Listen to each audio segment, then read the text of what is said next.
What is going on, everyone? Welcome to the official first stream on just Twitch. Yes, the inaugural first stream. Sound all right out there? Thumbs up in the chat. I'm gonna start. I just happened to stumble upon T-Pain, you know, the rapper. He does Twitch streams. And every one of his Twitch streams, he opens with like a rap. It's pretty catchy too. Okay, a couple of questions. I think Beyonce is in the Illuminati. Well, we're starting off with a bang here. I don't think so, my guy. Gonna go out on a limb and say no. They're not in the Illuminati. Illuminati's not real. But yeah, T-Pain has these very interesting openings to his streams. So maybe I could try that.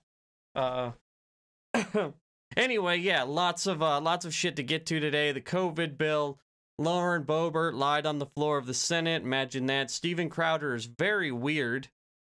We'll dive into a little bit of the Meghan Markle shit. Just I don't really care about the overall thing. Well, not that I don't care about it, but I really like the viewpoint of the conservatives on this. Like, they're really latching onto this one.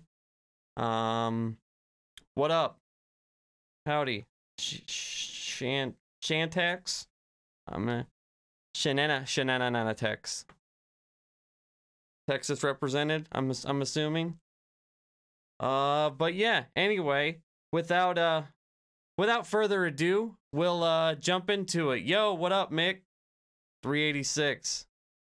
And what time is it for me? It is 7 o'clock Central. I live in Minnesota, so it's Central Time where I be. But anyway, yeah. So yeah, we'll get into all the politics stuff. But I just saw this a little bit before we went live, and I figured I'd make a video about it or talk about it.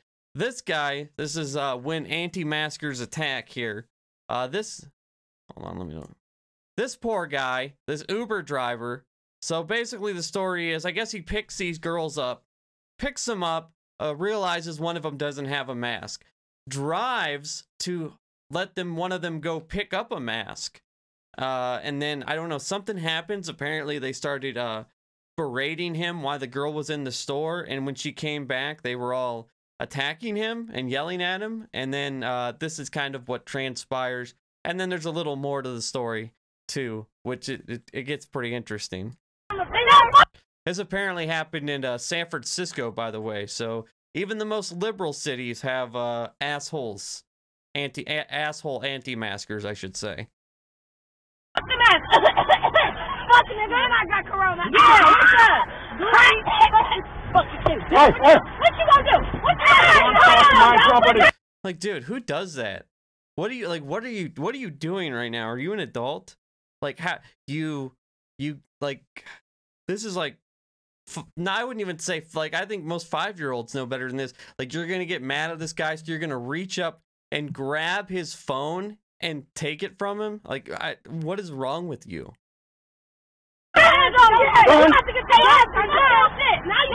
And then snatches his mask. Like, this poor fucking guy, dude. Oh my god. Imagine having to deal with this shit. Like, what do you even do in this situation? Yeah, now you about to get beat the fuck up. Now you about to get beat the fuck up. What's up? You don't touch my property. You don't buy it. You don't buy it. I bought it. I just thought this was kind of funny when I watched this. Just that she's like coughing on him and hacking on him during the middle of the pandemic, and he's just like, "Hey, don't touch my property. Cough on me all you want, but don't touch my property." But yeah, just to get, what a dick. And they're like filming this like they're in the right. You know what I mean? Because usually when you pull the camera out, like, you think you're the one that's in the right. Clearly you're not, lady. I work hard for it. You're in the middle of nowhere. So what's up? So are all the YouTubers here? Not really, no. I usually get about 30 or 40 viewers on YouTube, so it'll probably take them a few streams to get warmed up. I don't know if everybody's made the transition. Just YouTube as a platform sucks, man.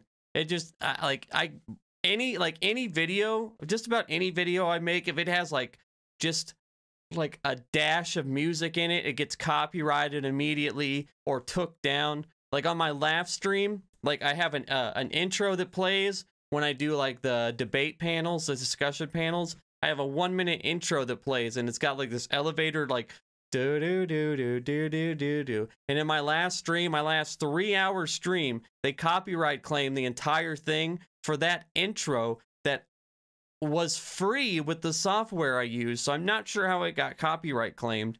And then like anything I want to talk about as far as like QAnon, I almost can't on YouTube. Like I can't like say anything because it'll get taken down and my channel will get striked.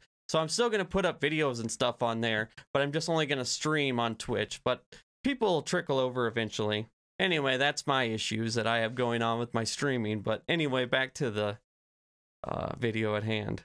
Enough about me. Did it like this? Take us out in the middle of the fucking thing. Are you stupid? I really have to like do something. Did I told you to get out in the gas station? You didn't. They don't fuck the man. But anyway, that's pretty much that. So yeah, this is all over. Again, one of them was not wearing a mask, which is the most accessible thing in this day and age. This isn't the beginning of the pandemic. Like literally you can spit and hit somebody that sells masks, or I don't know, maybe order one online. And pretty much any gas station sells them at this point. So not having a mask when you get in somebody's Uber is just ridiculous. Like, okay, maybe you forgot, but then he drove them to go get one, and then, I don't know, they decided to berate him while he was in there. But then after this, of course, she got banned from ever using Uber again. But then she decided to get on Instagram Live and kind of defend herself, I guess. I don't know. I haven't watched this yet, but that's what I heard in a little snippet of the news clip that I watched. Apparently, she defends her actions in this. I'm not sure, so let's see. My boyfriend taught me. He taught me, don't let nobody play with you. Smack. Okay, well that I hope he didn't teach you to do that. The fuck out them. That's what I was taught. So if y'all boyfriends told y'all to let this Uber let y'all get out the car and get robbed or whatever the fuck would have happened, now that's the Coughing on a person during the pandemic is fucked up. Yeah, no, most definitely. He looks miserable. Yeah, no, I mean, what do you, you know, as a guy, like, what do you do in that situation? Like, you can't like grab her and throw her. You know what I mean? Like, you're almost just kind of at their mercy until the cops get there or something. I mean, I guess they just eventually got out, but yeah, you're just kind of in a shit situation when someone's just being an asshole like that. on y'all. Hell no. And he lucky as hell I ain't have nothing on me. Hold on, let's go back. My boyfriend taught me. He taught me, don't let nobody play with you. Smack the fuck out them. That's what I was taught.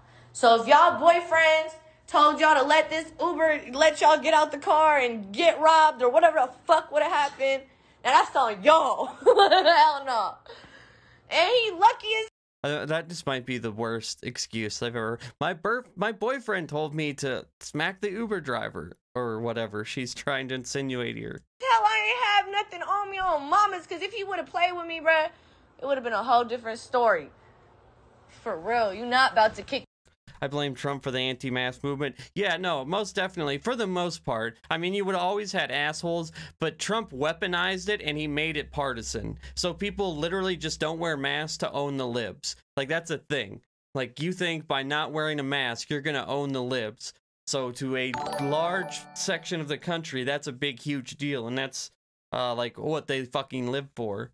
So, Shanna Tex has subbed to the propaganda. Thank you very much. Much appreciated. Awesome. New little emoticon there. Me on the freeway. Everybody I know, 75% of people I know would have smacked the shit out of him or done some crazy ass off the wall shit. Well, you need to meet new people then, because that is terrible. Again, this is because an Uber driver would not let them be maskless in his car. All I did was take his mask off and cough a little bit, but I ain't even have corona, so at the end of the day. And I leaned over the chair and, like, almost threw up in his face. I coughed a little bit. Okay, yeah, I ain't gonna lie, that was disrespectful as fuck. I'm dead ass okay. wrong for that, but it could have been avoided. Period, point blank. It could have been avoided. You could have just waited and made sure we was safe. Who are the ass wagons liking this? Who? If you would have made sure, yo, pass this fucking stupid ass Uber, bruh. Oh, mamas. Where was this? San Francisco. That's why I take Lyft. That's why I take Lyft. That's why I take Lyft. Like, I'm finna sue Uber. That's about it. They seen the whole video, so they know they dead ass wrong. So where my check at? Where's my check? For real. Okay. Well, good luck with that lawsuit, I guess. But the funniest part, the cherry on top, is Lyft saw that video, somebody shared it, and they actually responded. And they said, although this incident did not involve the Lyft platform, the unacceptable treatment of the driver in this video compelled us to permanently remove the rider from the Lyft community. Driving in a pandemic is not easy. Please wear a mask and respect one another and be a good person. Yes. Thank you, Lyft. Like, just cherry on top. Like, Lyft was like, nah, we don't want you either. Like, get the fuck out of here. You're stupid. Nobody likes you, and we don't want you in our platform. Is there even, I guess you can get one of those stupid scooters now, or whatever, those e-scooters that you can rent. She lives in San Francisco, so I'm sure they're all over the place. But yeah, that was the cherry on top. Just today's, like, asshole of the day story. But anywho, right to see it. Like, when I first read the first part of your comment, I was like, wait, no, so there's not somebody defending that person, is there? Like, yeah, how dare they infringe on her right to spit on people and cough in their face during a pandemic, right? Just, people are so ridiculous, man. Like, I just don't, like, you see some shit like that, and you're just like, how? Like, I understand, like, doing dumb shit when you're upset or something, but, like, how do you go to that? Like, just the audacity. Anyway, okay, so we got the COVID relief bill. Moving on. The COVID relief bill passed today. Got a lot of good shit in it. And of course, Republicans hate it because, you know, Republicans. And here's some of the stuff that was in it. This is the basic rundown. By the way, I'm getting a lot of comments on the video I did about, oh, only 9% of this bill is going to the people. It's like, that's not true. The claim was that 9% of the bill was going towards COVID relief, but that's also bullshit because they tried to not count things like, you know, the $300 a week. Like, you could say all this is COVID relief. Like, they're trying to, you know, say, like, certain things like, oh, well, that's not technically going to COVID relief. Like, the $14 billion for vaccinations. Like, that would be, like, direct COVID relief. But you could say the $25 billion in rental aid is not COVID relief. But that's just stupid. Why would you do that? Like, clearly, we're doing all this because of COVID. Like, it's all COVID relief. So the whole 9% is only going to the American people is just absolute horse shit. Not true. Fox News talking point. But anyway, so we got $1,400 stimmy checks. Should be $2,000, but $300 a week job benefit, the $3,000 to $3,600 cash for kids, that's a tax credit, obviously. $34 billion in ACA subsidies, the COBRA, which is the 100% COBRA subsidies, which is like the continuation of healthcare program. Like if you lose your healthcare at your job or something, like if you get fired and lose your healthcare, it's like a plan that you can like extend it or something. That's basic gist of it.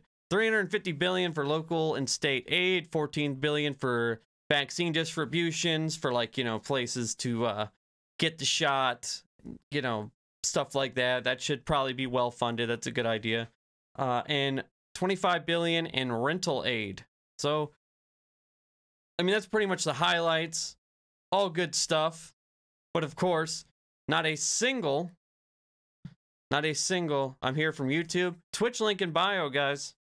All you guys on TikTok, Twitch link in bio. And of course, this stimulus bill is the most popular piece of legislation to pass in almost 30 years. I think it might be 30 years. And this is one of many polls I see. This is from Morning Consult. They're pretty reliable. But pretty much every poll I've seen, except maybe one, it's got well over 50% Republican support. And it's extremely popular with independents and Democrats. But we got 90% Dem, 5 pose, and then, but you see it 59% for the GOP. You know. So it's extremely popular. But of course, Republicans hate it, and they bitched about it all day. And then I like this this clip because old buddy here brought up the amount that the COVID relief bill and the tax cut are going to add to the deficit is almost the exact same. So I think Jim Sciutto, I believe is that guy's name. He called dude on it, and he didn't like it very much. You bring up the cost of this, and that is right, $1.9 trillion. But it's notable that the Trump and Republican tax cuts passed again through reconciliation in 2017 by the estimates both of the Nonpartisan Committee for a Responsible Federal Budget, but also the CBO, that it added exactly the same amount or in the same range to the deficit. So why the willingness to add to the deficit for tax cuts, but not for economic? Oh shit, I should probably change that banner. Fuck, I just thought about that. Yeah, I'm not on I don't do lives on YouTube anymore, just Twitch. I probably should change that TikTok banner. Relief. Well, you know that revenue actually went up as a result of the tax cuts and the regulatory relief that we've had under Republicans and under President Trump. But spending actually went up. Not in terms of. That's also not true either. How much it contributed to the deficit? Spending went up more than income came in. Income went up by about 3%. Spending went up by 7%. We have a big spending problem in this country. A lot of Washington. Now we have a spending problem. You know they haven't gone as hard on the what about the deficit as I thought they would, but now they're starting to do it more and more. Now you're going to see it every single time they try to bring up any kind of bill that is halfway decent. It's going to be, what about the spending? What about the spending? Even though Trump added $8 trillion to the deficit, and nobody batted an eye ever about that. But they haven't gone as hard on it. In fact, even Mitt Romney said that them bitching about the deficit has kind of lost a little steam after what they did the last 4 years. But he's different than the rest. I mean, he also doesn't like Trump, but the rest of them, Marjorie Taylor Greene brought it up today. Several others brought it up. They're back to that 2008 bullshit Tea Party talking point. Wasteful spending that we need to get under control, and both parties have not been able to do that to the degree that's necessary in the long-term best interests of our country. Let me ask you about infrastructure. That needs to be the next thing, and that's going to be their bitch. Infrastructure is like a must. We really, really need to pass a major infrastructure bill. Like, our power grid was built 60-ish years ago, and it was only supposed to last 50 years. Like, the current grid that we have, like, the system that's in place was built for 50 years, and that was 70 years ago. In some areas, it's 60 to 70, depending on, where, whatever. But we're in major need of upgrades, but that's going to be what they're going to go to. Oh, the deficit. What about the deficit? Because it's going to need to be like a $4 trillion bill. But, so that was what he had to say. And then, of course, we got the socialism stuff from Kevin McCarthy. I've watched socialism grow in this country. I watched it grow in this body. I see within your own party, you no longer even fear to say that you're Democrats anymore, Mr. Speaker. You're socialist Democrats. That's the lead of the Democratic Party. I've watched. How many times did he say socialism in that 13 seconds? I've watched socialism grow in this country. I watched it grow in this body. I see within your own party, you no longer even fear to say that you're Democrats anymore, Mr. Speaker. You're socialist Democrats. That's the lead of the Democratic Party. I only said it twice. I've watched socialism grow. I said it 3 times. 3 times. What is Yeah, that, you know, you guys know that that radical socialist Joe Manchin, that real socialist there. Who does this appeal to? Like, who hears that? It's like, yeah, get him, Kevin. You get him. Lawmakers in Mexico just approved a bill to legalize recreational marijuana. Our lawmakers need to wake up. They did? Yeah, it's based. All right, awesome. Yeah, I mean, that's a no-brainer. That should be simple. The former Republican Speaker of the House, John Boehner, he runs he's part of a hedge fund that makes money off weed stocks. So he is profiting massively off of legal weed now, when he was one of the main people to keep it criminalized for years.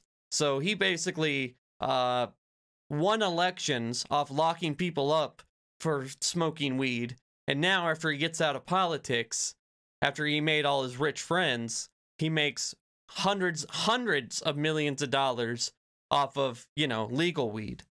It's a fucking ridiculous cycle, man. It really is. This was on the gun debate. Oh no, this is COVID relief. Here's Lauren Boebert's best, like, mean girls in Congress.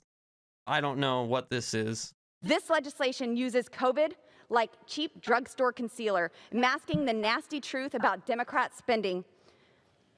This is nothing more than a trashy spending spree while doing nothing for those who have suffered the most from this China virus. This legislation uses Lauren, a nice quip there with the drugstore concealer. That was funny, I guess. But it gives people stimulus checks. It gives people that lost their job because of COVID, you know, the people that are affected the most. It gives them extra money to be able to live. It gives people a tax credit. It is not perfect, but, you know, I'd really like to hear your solution, which is probably like, I don't know, shoot the air or something. Like, just give everybody an AK and start shooting the air. I'm assuming that's what her platform is. Shoot the air 2022. Get rid of COVID that way. Oh, and then we had this guy who I've never heard of before.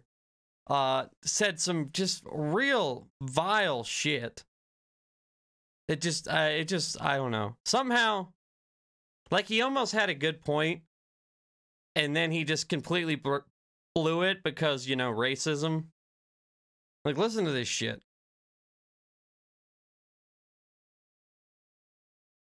Tucker Carlson was called a socialist this week. I was going to talk about that on my last stream, but then it crashed. Yeah, Glenn Greenwald called him a socialist. Like, that was the dumbest thing ever. I used to really have a lot of respect for Glenn. You know, I read The Intercept all the time still. He's not there anymore, but he founded The Intercept. The Intercept is one of my, like, go-to news sources. Like, I've followed Glenn's work for, like, years, but now he's, I don't know, like, he got on, like, the Hunter Biden kick, and he just went down, like, this weird path. He called, what's his face? Steve Bannon. He called Steve Bannon a socialist. He called Tucker a socialist, when they're clearly just fake right-wing populists who bow down to the man, but then, you know, try to cater their content to the little guy in effort for clicks and views. And Glenn has to know that, because Glenn's not stupid. So I don't really know what his angle is. Like, what's your deal, man? Anyway, so this is what Glenn Grothman, not sure where he's from, but this is what he had to say. Has a marriage penalty in it. I bring it up because I know the strength that Black Lives Matter. Okay, no, he brings up Black Lives Matter. It's really stupid, but basically what he's bitching about is there's a tax credit, but there's like a penalty if you're married. Like, you don't get as much. I wouldn't call it, I guess you could call it a penalty, but basically there's a certain amount of there's a tax credit everyone gets, but if you're married, you don't get as much. Now, I think that's kind of dumb, and that's like a minute detail that is kind of stupid, although I could see, like, okay, well, if you're married, that's 2 incomes, you know, but it's dumb.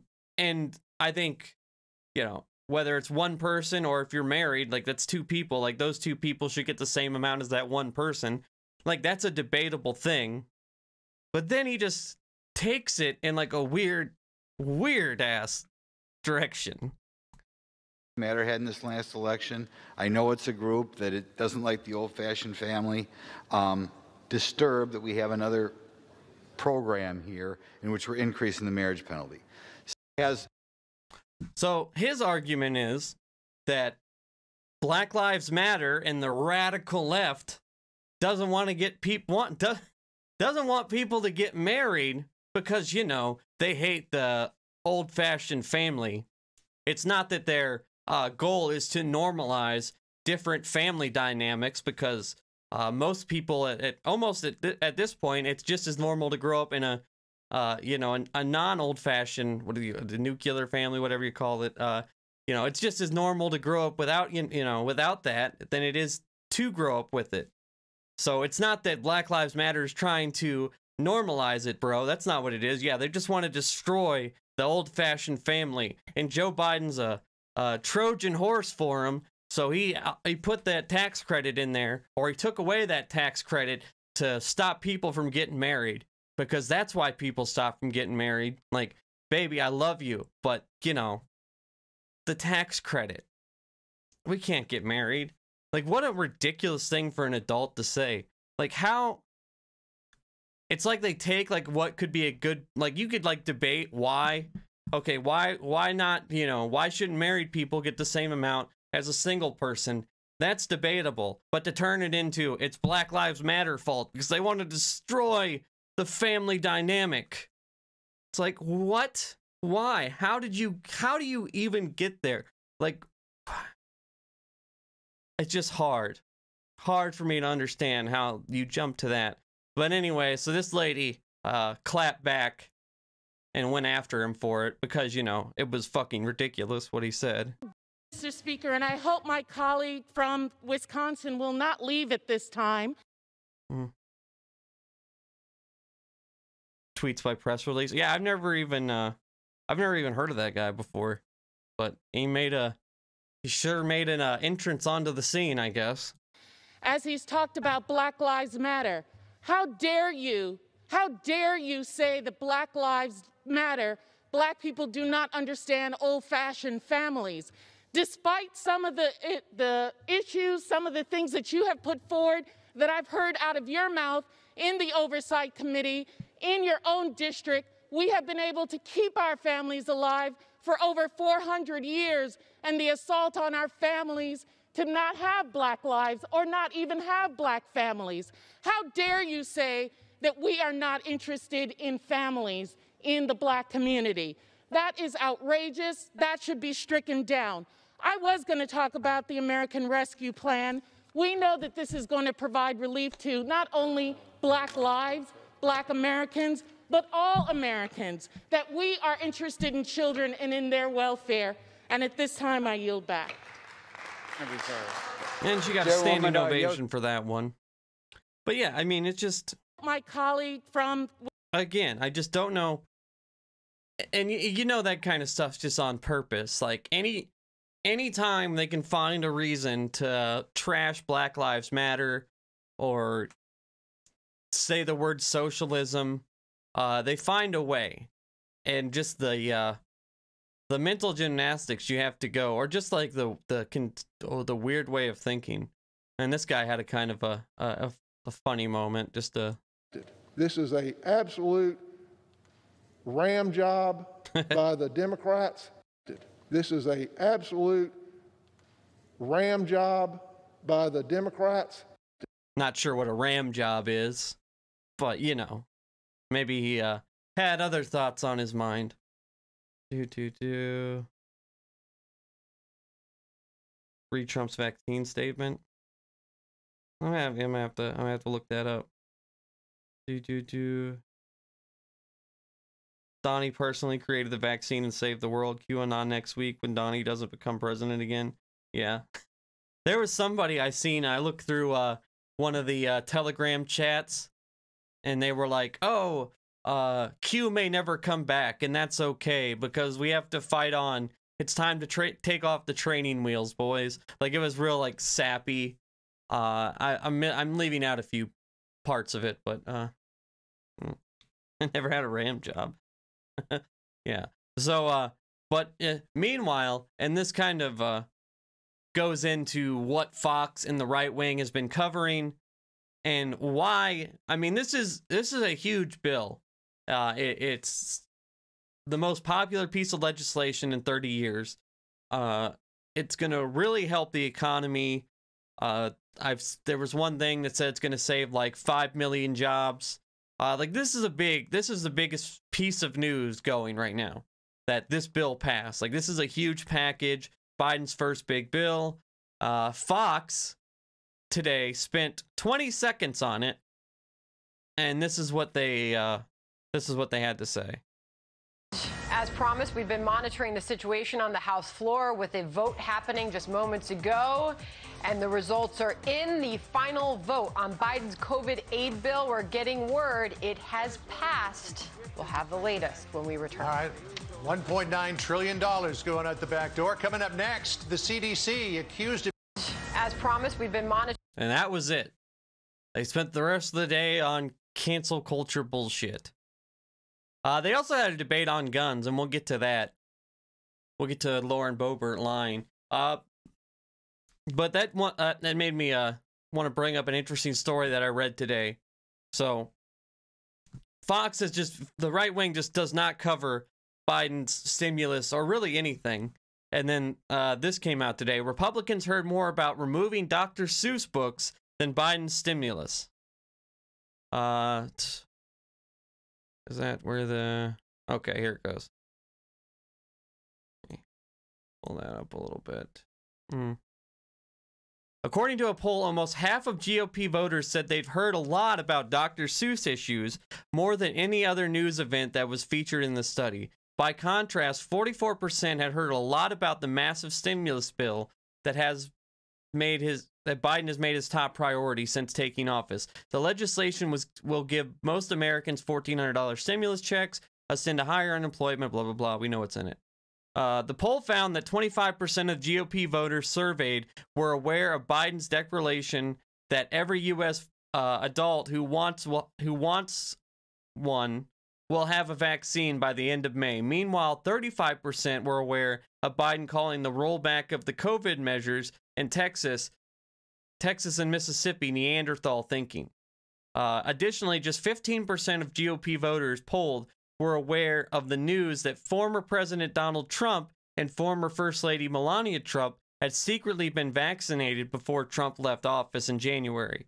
Both had COVID-19, with the then president being briefly hospitalized in the fall. I think that but yeah, so in that poll, more people knew more about the Dr. Seuss story than the biggest story in the country about the most popular bill in the past 3 decades. And that is just that's just Fox News in a nutshell, pretty much. Fox News and now yeah.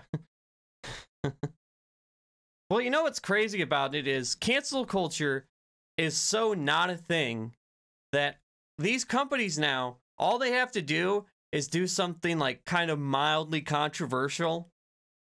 Like, you know, if you're a giant company like Dr. Seuss, you know, like whatever, the Seuss, I don't even know what the actual name of the company it is. Whatever it is, all they have to do is pull a couple books, or, you know, say like they did with Space Jam. They just have to redesign Lola Bunny, and they just get a ton of traffic. They get people talking about it, making stories about it, and then people want to go out and see it because of controversy, even though that's a weird controversy. But still, like Amazon last week, I don't know if it was this, I think it was last week. Last week, 33 of the top 50 books were Dr. Seuss. Like, these are just completely made up, fictional, like, oh, they're getting canceled things, and the companies are actually profiting more. So it's actually more profitable now to do something mildly controversial or even controversial, because you have this whole group of people and this whole media apparatus that'll print 80 stories about it and get everyone riled up, and you'll just sell out like crazy. Like, all you got to do now is just make a video about how the left canceled you, and you'll instant fandom. Everybody will love you. You'll get Patreon donors, and they'll send you money on PayPal and Cash App. Like, that's all you have to do nowadays. Because it's just that's where we're at. And that's exactly what these companies are doing. At least anybody that does anything now, you know what I mean? Like, they're just making shit up at this point. Just so they get walking on that sweet cancel culture cash. That's what that you remember that guy Shane Gillis from Saturday Night Live? He was like a mildly successful comedian before Saturday Night Live. He got the Saturday Night Live edition, booked it, and then when he got kicked off the show because he said some pretty ridiculously racist stuff on his podcast, he gained like, I think it was either $20 or $30,000 worth of patrons for his podcast. Like, his not interesting, not really funny, or at least not my thing, podcast that he does with this other guy. He gets like 30 grand a month from his Patreon. It is 20 or 30 from his Patreon after that whole scandal, when he wasn't getting anywhere near that. So he got canceled. It has to do less work now, and just, you know, does a podcast twice a week and gets 30 grand a month. We'll say 20 just to be on the safe side. That's how cancel culture works. You end up getting paid in the end. Walking Hard, what up? The right created cancel culture to cry cancel culture when they do. Well, they have to play the victim. Like, they have to be the victim in every scenario. You know what I mean? Like, that's their whole driving force behind what they're doing now, is just being the victim and, you know, not letting the left do this socialist takeover of America. And like, it's like they're getting stopped at every turn, and the left is trying to shut them down, but we won't let them do it. I mean, that's exactly what Lauren Boebert did the other day.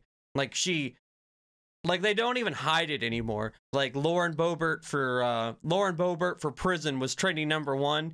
She immediately sent out a tweet with a donate link saying, like, oh, the left is trying to cancel me. We can't let them cancel me. Please donate to me right now. Link is down below. You know what I mean? Like, that's what they do. Like, what? Is this the video? I don't think that's it. Maybe it's it. When I became a... Oh, yeah. So Miss Boebert here. Fuck, I'm gonna have to pull up the other one again. So Miss Boebert. Oh yeah, by the way, it's been exactly a year since this great take by Tommy Lauren. I am far more concerned with stepping on a used heroin needle than I am getting the coronavirus, but maybe that's just me. I am far more... Fast forward 1 year. It didn't work out too well for you. Oh yeah, so anyway, 165 years since the end of slavery. Yeah, no shit. I'd like to get canceled too if I get 20K a month. Like, please cancel me. Shit. I can use some of that cancel cash. Anyway, so Lauren Boebert, they were debating background checks, gun buyer background checks, which again is another insanely popular issue. I think like 85, it polls at like 85%, which breathing oxygen barely polls that high. Like, background checks for gun owners, for buying a gun, is the biggest layup ever. But these like fringe radicals on the right just won't do it, you know, because guns. But especially Lauren Boebert, who's like the queen of that kind of culture. She told a little story today as to why everybody in her saloon carries guns, and she has a gun, and guns and guns and more guns. But it's actually a lie, and we'll get to that. But I'm a business owner. I needed to protect myself. There was an altercation outside of my restaurant where a man was physically beat to death. There were no weapons involved. He was beat to death by another man's hand. If only he would have had a gun hand with 2 guns on it, 2 guns in it, and then another gun bag on his side with 3 more guns. And if he would have had another bag that was made out of guns that had guns in it, he might have been okay. Did I mention guns? Hands. I have a lot of young girls who work in my restaurant, and we needed an equalizer. I'm 5 foot tall. I barely weigh 100 pounds. I need something against a stronger potential aggressor to defend myself with. Talk about women's rights. Okay, even though she's like lying here, and we'll get to that, but nobody's saying you can't have a gun. That's not what anyone's saying. Like, this doesn't say the get rid of all guns bill. It says background checks, you know, so like a raging lunatic. Like, y'all are the same people that don't want anybody with a felony to vote. Like, those people can't vote. But, you know, give them just all the ammo, all the guns. Don't check into them. Don't look at them. Don't even, like, turn in their direction. Turn away as they buy all the guns and ammo. But, you know, so aggravating. Don't take my right away to protect myself. I mean, seriously, what are we doing here? Good fucking question. Also, again, nobody's taking away your right to own a gun. This gun buyer background checks, not take all the guns bill. I ask the supporters of this legislation, who do you think you are to disarm Americans and leave them vulnerable without help? You want to defund our police and yet leave us without a way to protect ourselves. Our founding fathers gave us a Nobody wants to defund the police, especially in Congress. That is like a protest movement, or like an activist movement. Not a protest, an activist movement that has really no support in Congress. I think Cory Bush and like 3 others are like the only ones that like openly supported any kind of defundment, or like any, like, actually defund the police, supported that.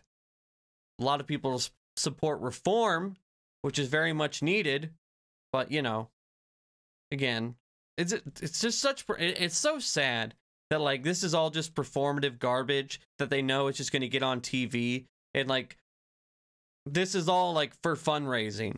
Like, she's going to play this clip and be like, the crazy left wants to take you down, but I'm Lauren Boebert, and I'm not going to let that happen. Now give me money, please. list of items and said, don't touch these things. Oh, God. And I'm telling you. Gentlelady's time has expired. Keep your hands off. Gentlelady's time has expired. Members are reminded to address their comments to the chair. The gentleman. I don't know who this guy is, but I like how he talks. From New York is recognized. Mr. Speaker. I would ask the gentlelady to please shut the fuck up right now. Okay. Let's see if I can find the... Oh, hold on. I'll just...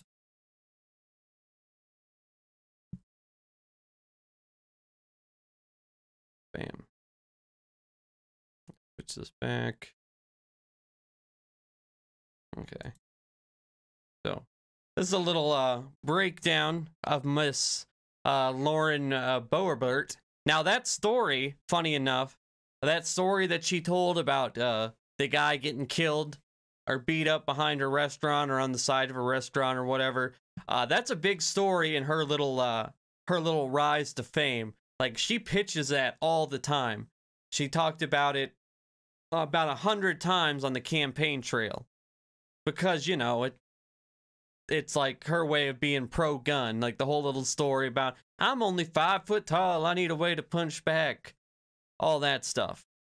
You know, that's a big part of Lauren Boebert's brand. But here's the actual story. Boebert may not have risen to political prominence without Shooter's Grill, but there is some truth bending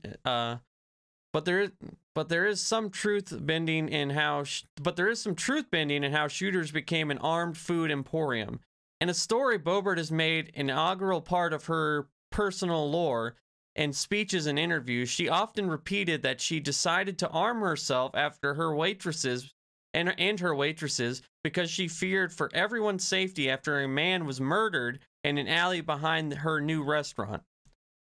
There was a violent altercation in our back alley where a man was physically beaten to death.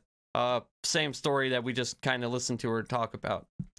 But here's from according to the police, the Rifle Police Department has no record of such a murder. A man did die on the sidewalk down the street from shooters in the early morning of August 22nd, 2013. Initially, it was investigated as a possible homicide, but an autopsy determined that the man died from a drug overdose. The media and Second Amendment advocates would take Boebert's story at face value. Boebert and her waitresses were in the news around the world for taking orders for, biscuits, blah, blah, blah. So, yeah. So, not only did she lie there, because there's absolutely no record of this murder ever happening, but it might be the reason why she's in Congress. And it's just absolutely ridiculous. And this is like, local politics are so important, and I blame a lot of this on just like the downfall of like local news and like local reports, because to be honest, like me or really any kind of content creators or just news in general, like you just don't focus locally because that's not where the clicks are, and this is the kind of stuff that falls through the cracks. Like, nobody heard of Lauren Boebert really until she got to Congress. Like, people talked about her and like, like knew about her. Kind of like the Q circle knew about her because she mentioned QAnon once. But like, nobody paid attention to her until after she won the primary. And barely even anybody even paid attention after that until she was actually in Congress, and made a fucking ass of herself on a daily basis. But you know what I mean? Like, there's not enough attention paid to local politics, and there's just not enough journalists and people covering that kind of stuff.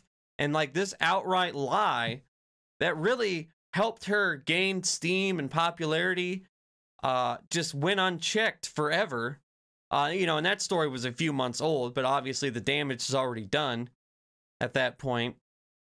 But yeah, like these, and then, even then, like that kind of things comes out, but it doesn't really get covered because, it's 5 rows down in an article, and, nobody really pays attention to it. Haven't heard George Soros being mentioned yet. I'm disappointed. You get 1K every time he's mentioned? Shit. I need a better deal. So the lefty commie Marx hitman covered it up? Yeah, well, I mean, duh. You're not supposed to say that, though. That's funny. Hire a bouncer. Yeah, it's not even, it's like, nobody says you can't have a gun. It's like, again, it's that whole taking it to like the extreme. Like, child tax credit or marriage tax credit, not the same as single person tax credit. Well, that must be Black Lives Matter's fault. Background checks on guns. How am I supposed to defend my family from tyranny? You know what I mean? Like, it's such like a giant leap, and that's just how they do. And well, in his case, it was just racist. But in her case, it's just a lie. It's a bullshit campaign speech. It's a stump speech that she used, and now she's using it again, and she'll continue to use it. And for the most part, nobody will check her on it because, fucking, they just don't care. But, same thing with Madison Cawthorn. Like, he basically fabricated a backstory. But, nobody's paying attention to the 6th district in North Carolina or whatever. I think it's actually the 14th district in North Carolina. But nobody's paying attention to that. So here it is, this guy in this kid in a wheelchair from North Carolina kind of paints himself in this heroic light, wins a seat in Congress. And then it's like, hey, that guy actually lied about all that stuff. And it turns out he's a creep. It's like, ah, shit. Oh, well. Guess we have to wait 2 years to maybe hope everyone remembers so they can vote him out. That kid is gross. Yeah. Honestly, I think Madison Cawthorn pisses me off the most. You know, out of the big three, I guess you would call them. Maybe the big four, but Lauren Boebert, Matt Gaetz, Marjorie Taylor Greene, and Madison Cawthorn. Like, I don't know why, he just pisses me off. Just something about him, just the bro energy, and just the complete lack of any substance whatsoever. He drives me nuts. Like, yeah, Boebert and especially Marjorie Taylor Greene are just complete psychopaths. But, like, I at least think they know what they're doing. Like, they know what they're doing, like, in a sense of playing the game, bullshitting. Like, they're playing a character to some extent. Like, I just think Madison Cawthorn is just a complete, total shithead with, and I don't know. I don't know how, like, how did we get that guy in Congress? Like, nobody thought, like, maybe we should look into this guy before we vote for him? Of course, Republicans voted for a dead guy, so who knows? Huge head. Local elections are important. I'm in Arizona with Gosser, Biggs, and yeah. No shit. Gosser, he's another one. He's basically came out and he's just like pro-white nationalist. Yeah, but no, local elections are really important and they just don't get covered. Like even on the federal level, congressional elections don't get covered really until well after the primaries, or if it's like a special election. That's the only way they get covered. Or like there's some kind of controversial figure, like a known, like a celebrity or something. Like they just don't get enough coverage, and there's just not enough local media. Like all media is kind of national now, for the most part. I mean, there's local media, but it's like a dying game. Like, nobody's, like the Daily Gazette in some shithole town. Like those just don't really exist anymore. But, anyway, what should we talk about next? Let's go with, what do I want to talk about? Talked about that. Oh, I know what I wanted to talk about. So anyway, I was going to say like the stream, but you can't do that. But yeah, if you guys want links to everything on Twitch are down below. You can click on any one of those panels. If you guys want to follow me in another site or social media, or if you want to join the Discord, that's down below too. If you want to sub to me, I'd really appreciate it. All that stuff. Yeah. So check all that out. But yeah, let's move on. Let's bust a move. So today is the 108th anniversary of Harriet Tubman's death. And she's supposed to go on the $20 bill. Like, they're in works to do that. And a lot of people on the right, they are like, oh, I don't care about Harriet Tubman going on the bill. I'm not racist or anything. Or they do the argument, oh, I'm not, there's nobody on the right that cares about that. Well, that's not true. And I thought in honor of the anniversary of the Harriet Tubman thing, we would destroy this video that I saw a couple weeks ago. And I wanted to talk about, but I never got a chance to talk about. But this, and I don't think we've ever I don't think I've covered Michael Knowles on my stream before, but he's a pretty influential right-wing figure. He has a podcast with Todd Cruz. He's got a podcast with Ted Cruz, and he's part of the Daily Wire. He's like the second man to Ben Shapiro. But he made a video, hot take, Harriet Tubman should not be on the $20 bill. And it is just hot garbage. So let's go through it and just see how dumb it is. he's worse than Shapiro. Yeah, no, he is worse. He's worse than Shapiro and more racist. He's just like, he's like Shapiro extra, super extra. Like, he's like one of those people on the right that's like, basically just be racist. They don't care. Or just be racist. They're going to call you racist anyway. That's basically his argument. Oh, I also found some video of the Q shaman. We'll have to go over that too. And this ties in with an issue that we were talking about yesterday. I have to revisit it because I got in so much trouble for my views. And I didn't even get in trouble with the left. I got in trouble really with conservatives who think that I'm too conservative or something. This issue of kicking out Andrew Jackson from the $20 bill and putting Harriet Tubman on there. I think that's just weird to say, like, oh, he's getting kicked out. You know what I mean? That's kind of an odd thing. Like, we're just replacing the guy with the lady that we like. I don't know. Like, we didn't, like, throw him out of the bar, dude. I don't know. I saw a lot of conservatives yesterday who were tweeting out, as if to win the applause of the... This was like a month ago, or a little more than a month ago, but I just never got a chance to talk about it. But now's the time. Left. And they were saying, listen, leftists, I haven't seen a single conservative who isn't totally on board with kicking out Andrew Jackson and putting Harriet Tubman on the 20. Please show me the one conservative. Okay, here it is. I'm the one conservative. You found me. I guess you guys weren't looking too hard because here I am. And I don't think it's just me, by the way. I think a lot of Americans don't want to kick Andrew Jackson off the $20 bill. They don't want to castigate Jackson and say he was an awful, rotten, terrible person. And Jackson really is just... I mean, but he kind of was. And again, like, we don't have to get... It doesn't have to be all that, my guy. It's just like, hey, this lady did a lot of good things.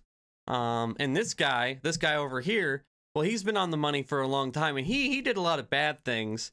And maybe because all the other guys on the money, well, our guys, maybe just like we should have like somebody else, you know, let somebody else take a swing. Let somebody else on the money for a change. You know, maybe that's what it is. And honestly, like, I can't think of an issue that people should give less of a shit about. Well, I can, but, and mostly they're all things that conservatives talk about, actually, but anyway, that a normal person should care about. Like, why do you care? Like, why is this such a, why would you die on this hill? Like, I want the racist guy on the money. I don't want the nice black lady. I want the racist man, and that, damn it, I'm ready to die on this hill. By the way, I'm not racist. Like, that's kind of a hard position to defend, I think. But, you know, he's going to try here. Let's see what he's got. He's just an easy target. But this campaign, which comes from the 1776 Project and affiliated groups, seeks to overturn all of our venerated forebears. It's not just going to stop at Jackson. It's going to go to Jefferson and Washington and Lincoln. It already is. The old slippery slope argument. Guys, if they're taking Andrew Jackson off the money today, tomorrow they're kicking men out of restrooms and they're saying Abe Lincoln was a terrorist. It's like no, my guy. Like, no. Like, it's not. Like, it's like, oh, well, where does it stop? It's like, well, it always stops somewhere. Like, there is a spectrum of what we consider, like, normal or, like, good and bad. And I think as we evolve, we're starting to look back and be like, that's kind of cringe. Maybe we shouldn't do that. Or maybe we should change things up. Or maybe we should recognize other people in our history that have done great things. And maybe just not, you know, lift up this terrible person for all the rest of time. Like, is that what we're supposed to do? Like, where is this period where, like, you just want everything to stay exactly like that? That's why I never understood, like, the whole thought of, like, being like, oh, we must conserve this in time. It's like, well, okay, some things are good. Some old things are good. A lot of old things are really, really bad and cringe, and we should change them. Like Andrew Jackson and the $20 bill. That doesn't mean, like, oh, we're destroying white men or something. Like it's not that serious, bro. It's just recognizing other people that have done good things. We're already toppling statues of those guys. I think there are a lot of Americans who feel. And they took down like one statue of Lincoln, or they were, I don't even know if they took it down, but I know they were in the process of like talking about it. But it was that one really cringe one where he's like standing over like the two slaves. It's just, it's weird. It's weird. That way. And I understand that there are many conservatives who really want to prove to the left that they're not racist. But I have to promise you that the left already thinks you're a racist, and they also don't care whether or not you're a racist. If you are, what is racism? Racism is the unjust discrimination against people. And Twitch link in bio, guys. All you guys on TikTok, if you want to come over and check it out. Do you see what I'm saying? But this is kind of mask off, right? Like he's just, his basic argument is like, look, like you already told me in private that you do care about this. And so I don't want it to change because I don't want black people on my money. So all my viewers, I need your help in this fight. Please join me in calling this out because I don't want black people on my money. And all you guys are like, don't want to be outed racist, but you need to come out and just be racist and give some horse shit excuse as to why you don't want Harriet Tubman on your money. Like, that's basically what this is. It's like a recruitment, like, come be mask off with me, guys. I don't really know what his argument is yet. I guess he made the slippery slope thing, but that was about it. But that's not really an argument as to why. Is it just, so like you just can't change anything ever because we might change another thing down the road at some point? Like, that's not really an argument. Like, can you give me like maybe some good Andrew Jackson did, or like what is your argument for why we shouldn't do this? The antagonist. Like, is it going to cost too much money? Like, you know what I mean? Like, there's no good argument. Of people on the basis of their race. It is wrong because it is an offense against human dignity. That's it. If you're not that, then don't worry about it. You don't need to prove anything to the left. You won't be able to prove anything to the left. It's very pitiful to try to prove these things to. What is racism? Racism is the unjust discrimination against people and antagonism of people on the basis of their race. It is wrong because it is an offense against human dignity. That's it. If you're not that, then don't worry about it. You don't need to prove anything to the left. You won't be able to prove anything to the left. It's very pitiful to try to prove these things to the left. Just deny, deny, deny, boys. They can't prove it. They ain't got nothing on you. Just deny. They are not going to start liking you because you're saying mean things about Andrew Jackson. They don't like you. Okay, sorry. Pretending to love the Harriet Tubman $20 bill is not going to save you from the gulags, be they digital or otherwise. This is another thing that I think is stupid, and it's like, I'm sure you guys have heard about the super straight thing.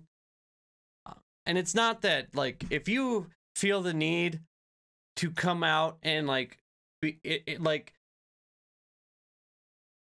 how should I put this? Like, I would not think, like, if you have to come out and, like, overtly, like, defend, like, oh, I want Andrew Jackson on the money, I don't want it to change, all this, you know, make all these, like, weird defenses as to why this shouldn't happen, like, that's what makes people suspect that you might be kind of racist. Because it's like, why? Like, if they were changing it for, like, I don't know, Grover Cleveland, would you care then? Like, why? Like, ask yourself, if you care, if this is like a big deal to you that they're putting Harriet Tubman on the $20 bill, I think you need to ask yourself why. Just like the super straight thing, like, why do you feel the need to, like, come out and make an entire movement saying, like, hey, guess what? I don't date trans people because I don't like they're just not my preference. Like, you having to make, like, this, like, roaring defense and explain why, like you don't want to date trans people is just kind of sus. Like, okay, just don't date them. Like, I don't care. You know what I mean? Like, that's what kind of makes it, like, feel like kind of transphobic. in the same way that it makes this feel racist, unless you can give me a good reason at all, which I cannot think of one, like why you would care, unless you're like an Andrew Jackson stan, I guess, and like you have like a whole room dedicated to Andrew Jackson, and he's just like your favoriteest guy in the world. Okay, then maybe you don't want him taken off the $20 bill. But if you're like a person that seriously is upset that Harriet Tubman's going on the 20, I think you need to ask yourself why you are upset. And be like, why would someone think this is racist? It's just so lame. This is why we lose every cultural issue. This is it, guys. When we look back. It was buffering for me a while ago.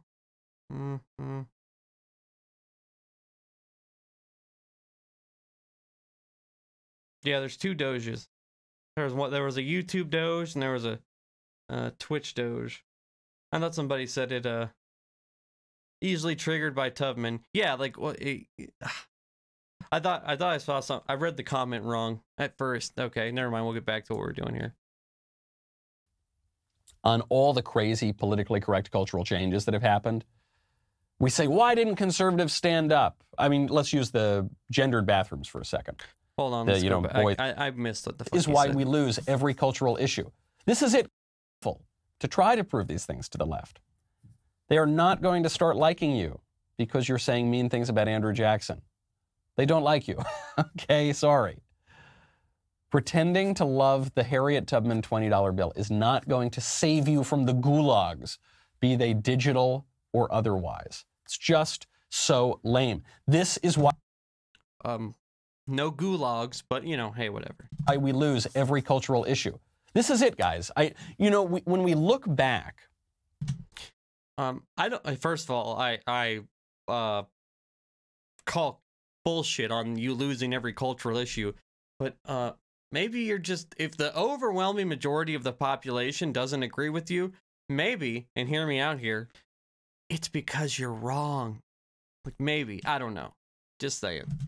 On all the crazy politically correct cultural changes that have happened. Crazy political. We say, why didn't conservatives stand up? I mean, let's use the gendered bathrooms for a second. The, boys can use the girls' room or whatever. We said, how on earth did we get to this place? Why didn't we stand up?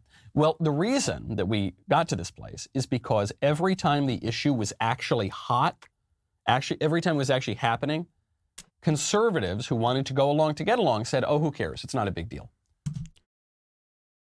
Cap. Colin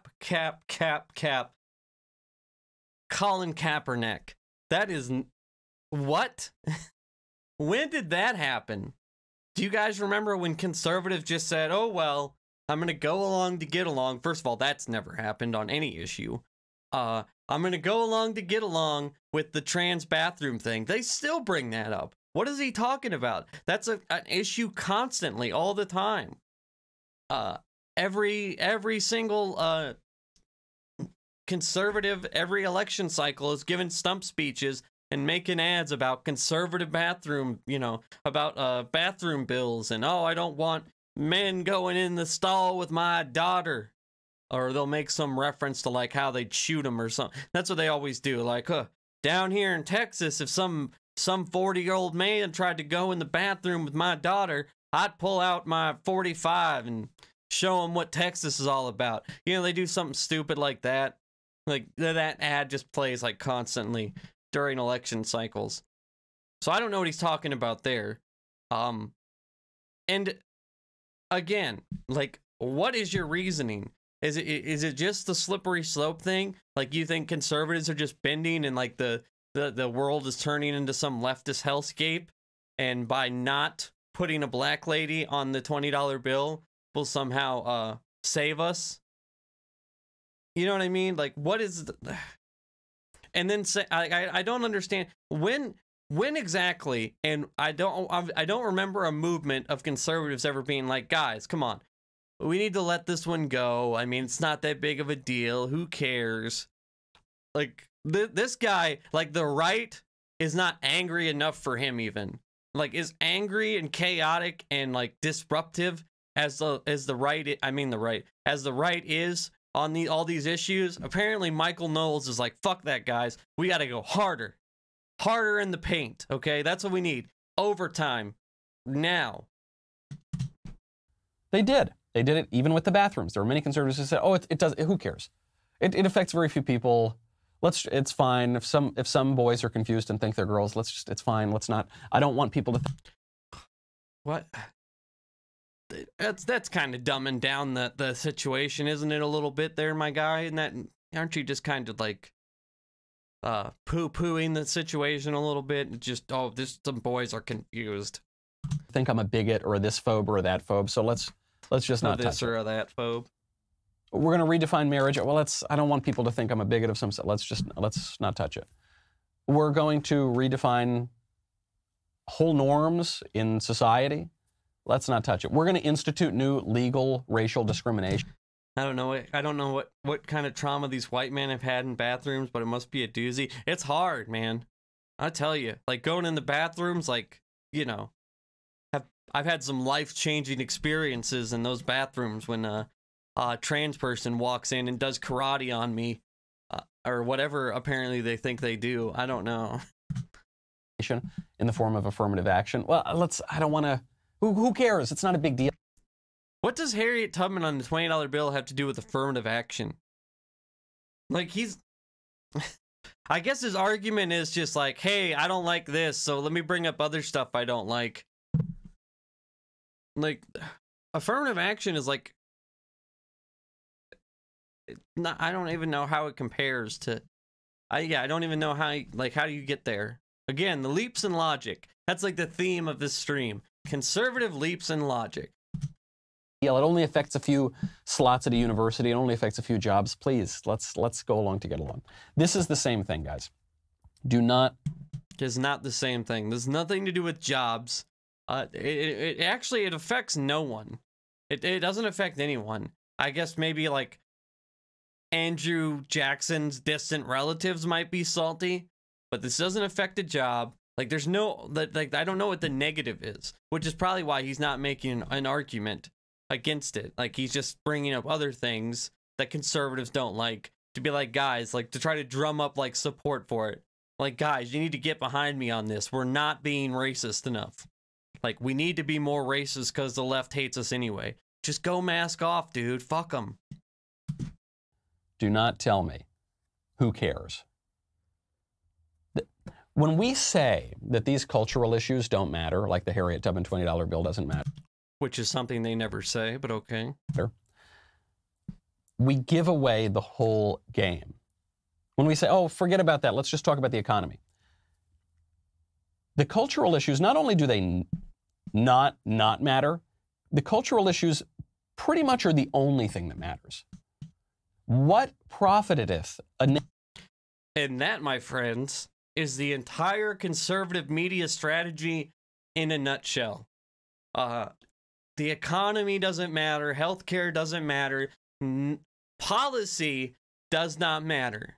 All you need to do is push culture war bullshit, and you will be successful. You will win. That's how you win in politics. That's pretty much just what he's saying. I mean, that's the whole game, and that's his business model. So he should know it well. That's the whole thing. What is it? Politics is downstream from culture. Is pretty much the Daily Wire motto here, and that's what he's saying. Like, listen, we don't need to talk about the COVID bill. We don't need to talk about healthcare. We don't need to talk about infrastructure. We need to talk about Harriet Tubman on the 20, Mr. Potato Head, and transgenders. That's it. And then we'll get clicks and win. Oh yeah, QAnon. Throw that in there somewhere. Defense of QAnon. That's the new thing. Like, they defend the QAnon people as good old red-blooded Americans. Nation to have GDP. When did political policy debate die? I think like 2016-ish. I don't know. Something like that. Sounds right. Whenever Steve Bannon got big. It's through the roof, but to lose its whole culture. That's not what matters. And conservatives need to shake themselves out of this very silly idea that all that matters is tax cuts and bumping up GDP a little bit so that Jeff Bezos can buy a new yacht. That's not what matters. You know what matters? Preserving our traditions, preserving our love of country, preserving our local communities, preserving our venerated figures and forebears and rich. Y'all on TikTok, Twitch link in my bio. Y'all want to come check out. Jewels. Check it out. That's what matters. And it'd be nice to get low taxes too. But that is going to come downstream, okay? The economic policy is going to come downstream of that cultural policy. When you say it doesn't matter, who cares? It's a $20 bill, it doesn't matter. Well, you know, it matters to me. It matters, I think, to a great number of conservatives. So good if it doesn't. Again, this is a guy trying to say that he's not racist, but he can't tell us why it matters. Like, his defense or his explanation as to why it matters is that, well, it's important because cultural issues are important, and we need to conserve our culture. And like, but like, what are you conserving exactly? Like, what does keeping Andrew Jackson on the $20 bill do? And again, I know I always get several trolls to my videos, especially when I put people like Michael Knowles in the title, and I'll probably clip this. So if you are watching this and you just happen to not be on the left or whatever, just please ask yourself, really why? Like, don't, like, you know, I know you'll give me some bullshit argument, but really ask yourself, if you don't think you're racist, and you are very angered by Harriet Tubman being on the 20, please ask yourself why, like, why that matters too much to you. You know, do some soul searching, if you will. And maybe watch less Michael Knowles. Maybe do that too. Unless it's supervised. Only do it if you're supervised. Doesn't matter, then let it go. Right? If it doesn't really matter, then fine, then we won't change it. Because you're the one who wants to change it, leftist, and I'm the one who doesn't want to change it, and you say it doesn't matter and no one cares, and I say I care, so good, let it go. Oh, they're not going to let it go, though, because they do care. Yeah, no, we should celebrate people that who did great things historically in our country. Especially, we should have other races represented on our money in a country where we are, you know, the melting pot, as we're supposed to be, that you guys are supposed to love. It is important for that reason. But the thing that we don't understand why it matters to you is, why do you care if one of the, 150, 20, 10, 5, 1, if one of the 6 bills is not covered by an old white man's face? And it just happens to be the worst one. Andrew Jackson, mad sus, bro, if I can steal some TikTok lingo. And so we're going to take him off. And then you still have 5-1. And, but you're like very upset about this because you think like, oh, well, they're going to take the 20 tomorrow. And then next, we're putting, I don't know, LeBron James on the 5 or something. You know what I mean? Like, we should celebrate other cultures and other, you know, historical figures. And, you know, putting somebody on the money, that's a pretty big deal. And, you know, good that she deserves that. But why you would care so much that one of the 6, and then, you know, all the money, quarter, you know, whatever. George Washington gets it twice. So does Abe Lincoln. We can't have one person of color on the money. That's going to, like, destroy America. And they care for a reason, because they know that the framing of our nation in the minds of its citizens is the whole game. It will utterly transform the politics. That's why Joe Biden is so eager to cancel the 1776 Commission and to castigate it as offensive to love your country. That will not get us unity. But the left, of course, does not want unity. I hope you enjoyed that clip from the Michael Knowles. No, I did not. I did not enjoy it whatsoever. It was terrible. It was god-awful. And you are extremely racist. Yeah, I just, you know, again, Like, I'm not one to just call, like, you know, the meme of like, oh, everybody on the left just calls everyone a racist and a fascist. Like, I'm not one to do that. It's just, I don't, you know, I need a lot of proof to know, like, to just outright call someone racist. But this, paired with, I don't know, pretty much anything Michael Knowles does, not only is he like a conspiracy theorist, basically, with his anti-mask bullshit, but then, you know, he makes a 6-minute video talking about how, listen, they're gonna call you racist anyway, so join my movement to not let one black person be on the money. What am I supposed to say to that? Like, oh, this guy's fine. Clear, nothing to see here, folks. I've always been a fan of having a rotation of people on the money every 10 years to get new faces. Yeah, I think that'd be cool. I mean, I'm all about change, man. You know what I mean? Like, it doesn't matter what I'm doing. Like, I like to switch things up, try new things, because you know, you never know. And especially, I think something like that would be cool. You know, we have a lot of people that have done a lot of good for this country, and we shouldn't just celebrate the same 10 white dudes for all of eternity. Like, you know what I mean? Like, it seems stupid. Like, there's a lot of people who've done a lot of good. The cool thing is, though, she's getting on the $20 bill, which I'm pretty sure is the most used bill. Like, you know, like, I know I mean, you know, he gets out of ATMs. Like, I think it's, you know, I think it's the most used. Maybe not. It might be, though. I'm pretty sure it is. You could fact check me on that one. I might be wrong. But it's definitely up there. I'd like to do. Yeah, well, everybody but Trump. Let's not. Yeah, we'll give Donald the penny. We wouldn't even have to, like, you could just put a picture of him on it, and it'd just be orange, and he'd be good to go. They were supposed to get rid of the penny. The penny actually the penny costs more to make than it's worth. But there was like some penny society. Like, that's a thing, that lobbied to not have Congress take it out of circulation. But, so it's still a thing, but they were supposed to get rid of it, but apparently they haven't. I mean, you know, they're still in circulation, obviously, so they didn't. But yeah, so 262,000 people have watched this video. Thankfully, it's got quite a few downvotes. 12,000 people are like, yeah, all right. We're gonna give it one of those, and we're gonna move on about our day. Yeah, I mean, really, if you think about it, money of all types is going away. I never spend money, like, you know what I mean? I never get money out of the ATM except for once a month to pay this one old guy that takes care of me and my brother-in-law's yard. He like mows it and stuff. And that's it. You know what I mean? Otherwise, it's just card. And then, you know, if I go out to a restaurant, you know, obviously for like a tip or something. That's about it.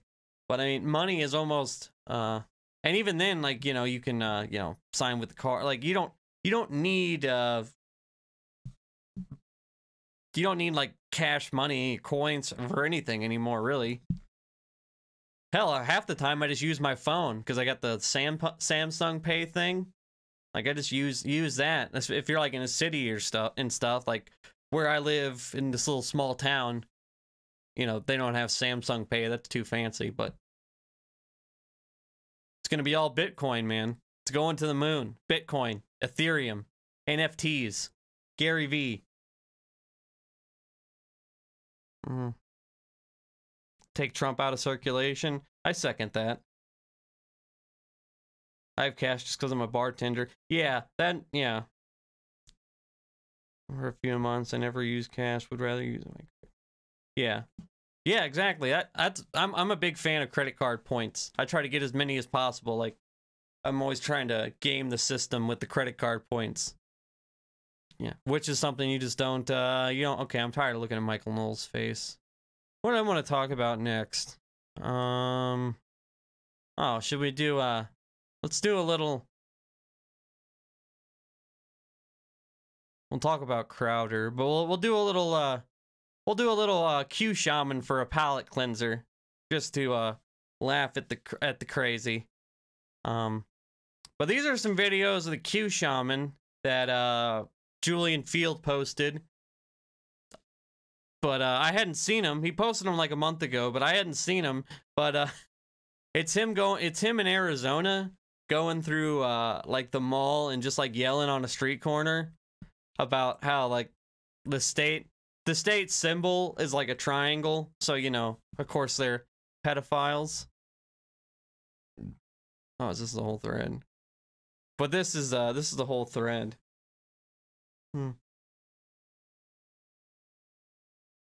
Yeah, some people still use cash, but it's like it's definitely dying out. I think in 10 years, you know, I mean, honestly, I think Bitcoin's definitely around to stay, and I think in 10 years more people use Bitcoin than they will cash. Almost definitely. Unfortunately, I was into crypto trading for a while, and then I got out of it. And I wish I would have stayed in it, because now it's like booming, but whatever. Win some, you lose some. But anyway, so this is a Q shaman on just, you know, I guess this is what he does on a daily basis. I don't know. What does one do as a Q shaman on a daily basis? Well, this is him just going through the mall, you know, just screaming about pedophile symbols. Oh, so let's enjoy. All right, here we go. This is gonna be hilarious. Ladies and gentlemen of Arizona Arrowhead Mall, I forgot what it was for a second. I want you to ask yourself, why is Arizona's Arrowhead Mall using a pedophile symbol by the bathrooms? Oh, it's the mall. Yeah, that's right. I've actually been to this mall. I used to do some work out in Arizona a couple weeks a year, and I've been here.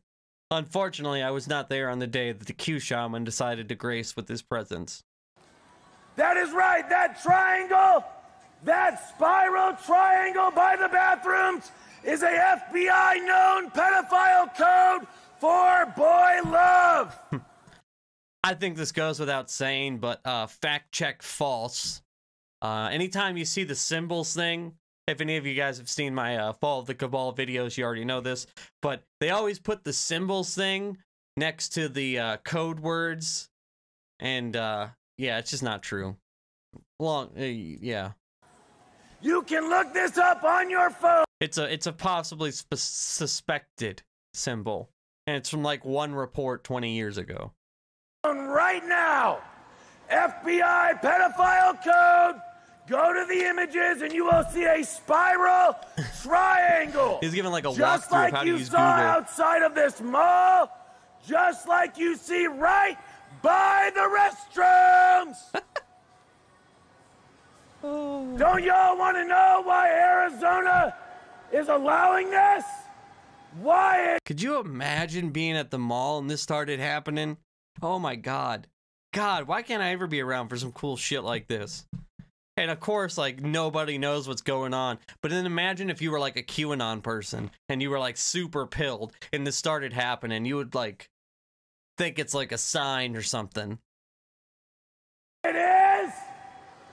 Arrowhead Mall is using a pedophile symbol by their bathrooms. Research QAnon! He's so loud. Help end child sex trafficking! Look at this lady. Oh, God. Oh, man. It was like, what the fuck did I just walk into? Trafficking! Research QAnon! Spiral triangle. Yeah, let's see if I can, I think, probably pull up the symbol. Arizona Mall triangle symbol. Yeah, that's it. All right, let's go to images. This is it.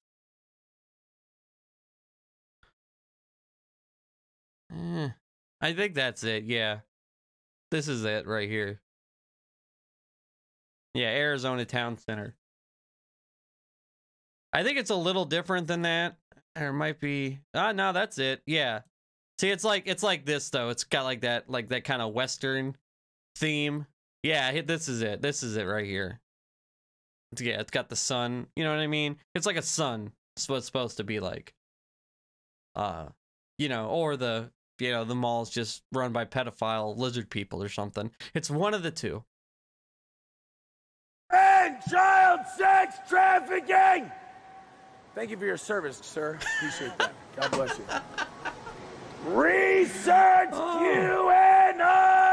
You can really turn it on and off. Help end child sex trafficking! Oh, you gotta do that one more time. Research QAnon! I missed it. Research QAnon! Help end child sex service, sir. Appreciate there you go. Child sex trafficking! Thank you for your service, sir. Appreciate that. God bless you. Research. Oh man. Do your research, says every time. Yeah. Yeah, mall people. You gotta watch out for these shifty mall people, especially the Q mall people are the worst. Look at this guy's filming.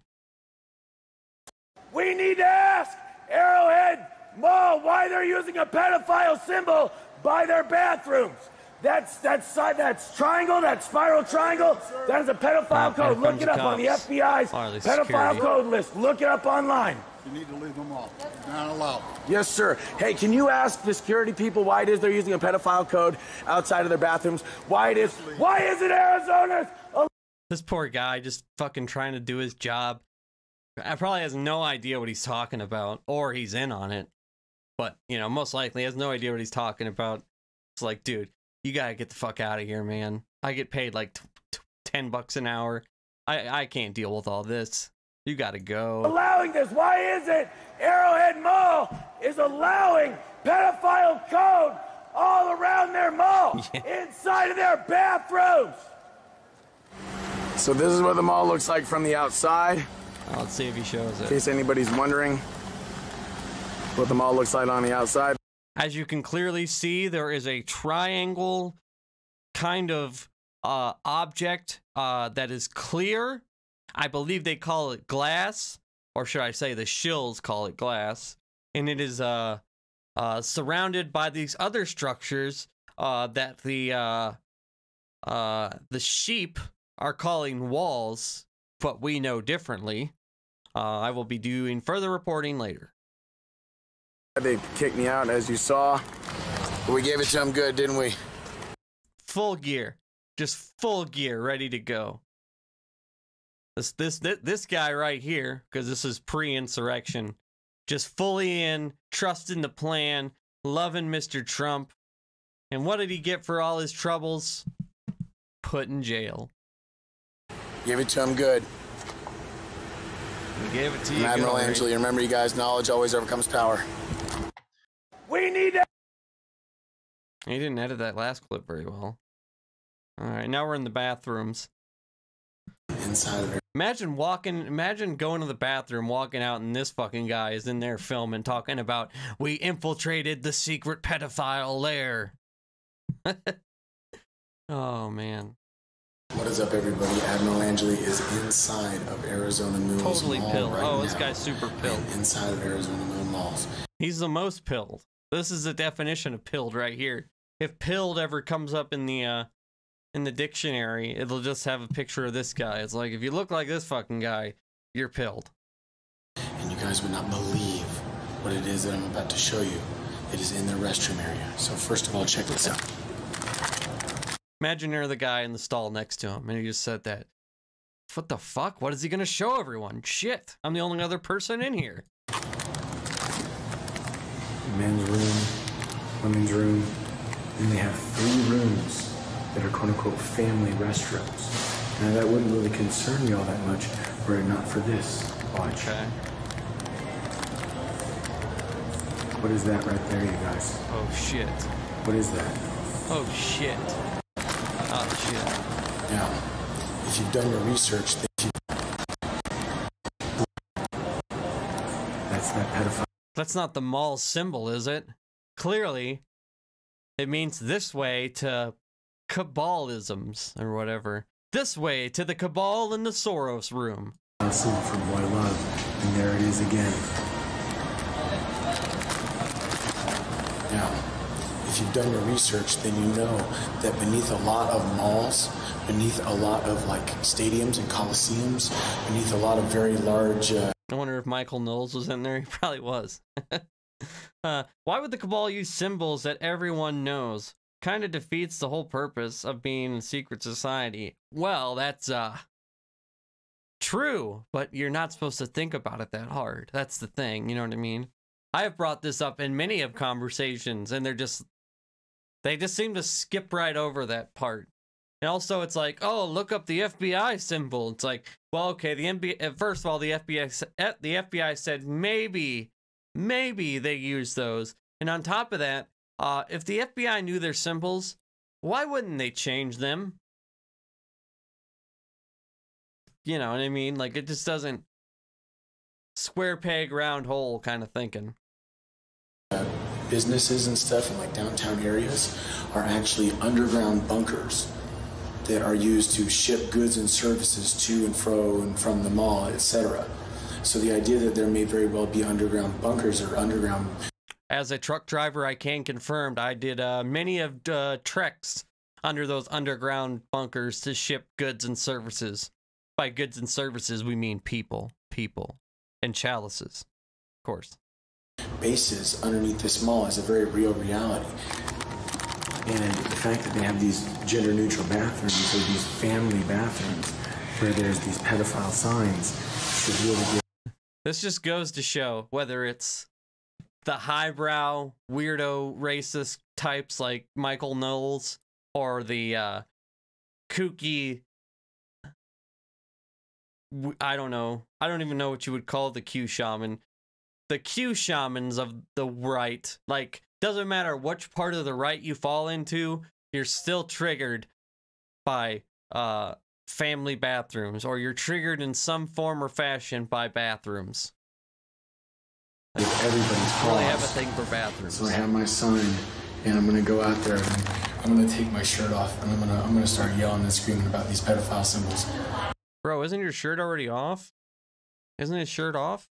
I can't tell. Maybe no, I think he's wearing a brown shirt, yeah. You watch and see. Maybe. Okay, so then we get the finale, I guess you would call, of this debacle. Or he sits out here, protect the muffins. Oh yeah. What, did you see that video the other day? That was pretty hilarious. Are you okay with that, Arizona? Kathy Hoffman wants to teach kindergartners masturbation! I don't know what he's talking about there, but I need to look it up, because I'm sure it's not true in some form or fashion, but it's probably interesting. She wants to teach kindergartners sex education!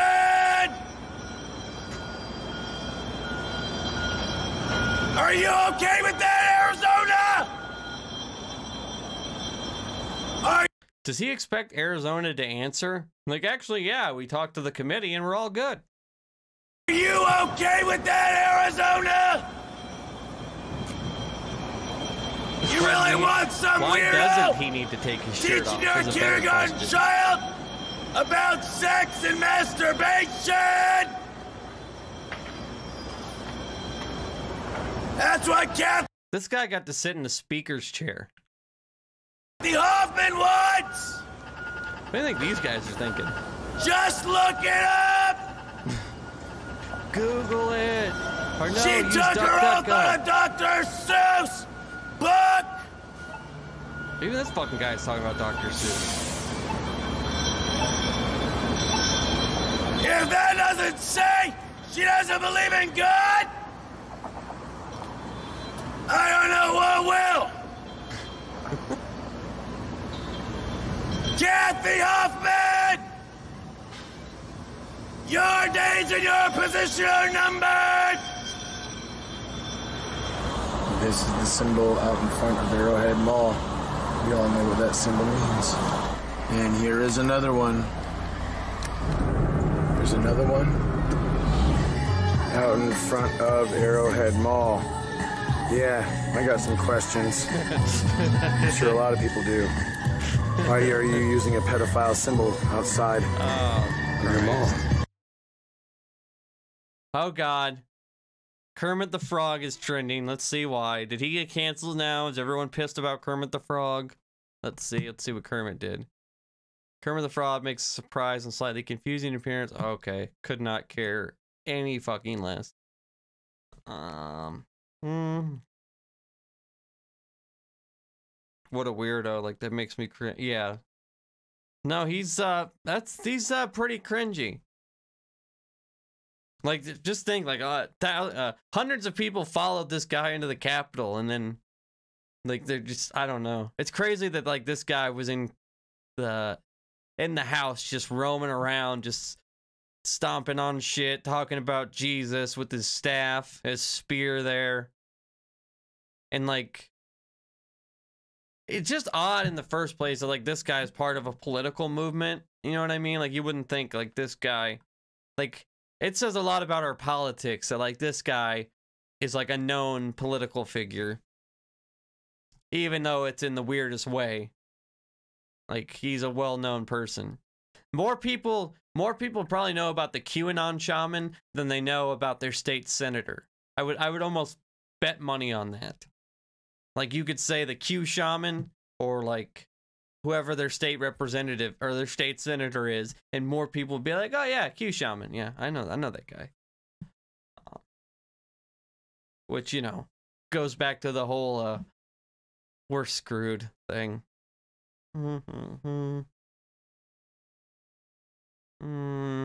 Let's see what else we got here. Oh, just keeping on the conservative cringe meter. Oh, we gotta talk about the Katie Porter thing. I got that interview. But goddamn, where is it?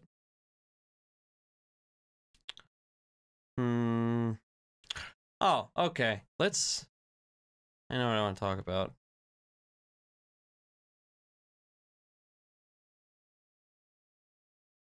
Well, is it?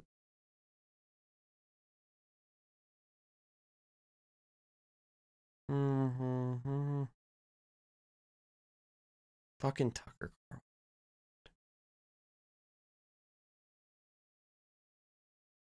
Carlson. Well, I guess we'll start with Benny Boy here. Cherry Brown is a family friend. Cherry Brown's alright. I like him. But he saved break room muffins. I was so funny, man. Like, he really legit said, like, listen, I went in the break room and stopped somebody from stealing muffins. Let me out. It's like, my guy. Okay, so anyway, real quick, we'll talk about this. Where do you have the video? Did I not save it? Oh, you gotta be shitting me.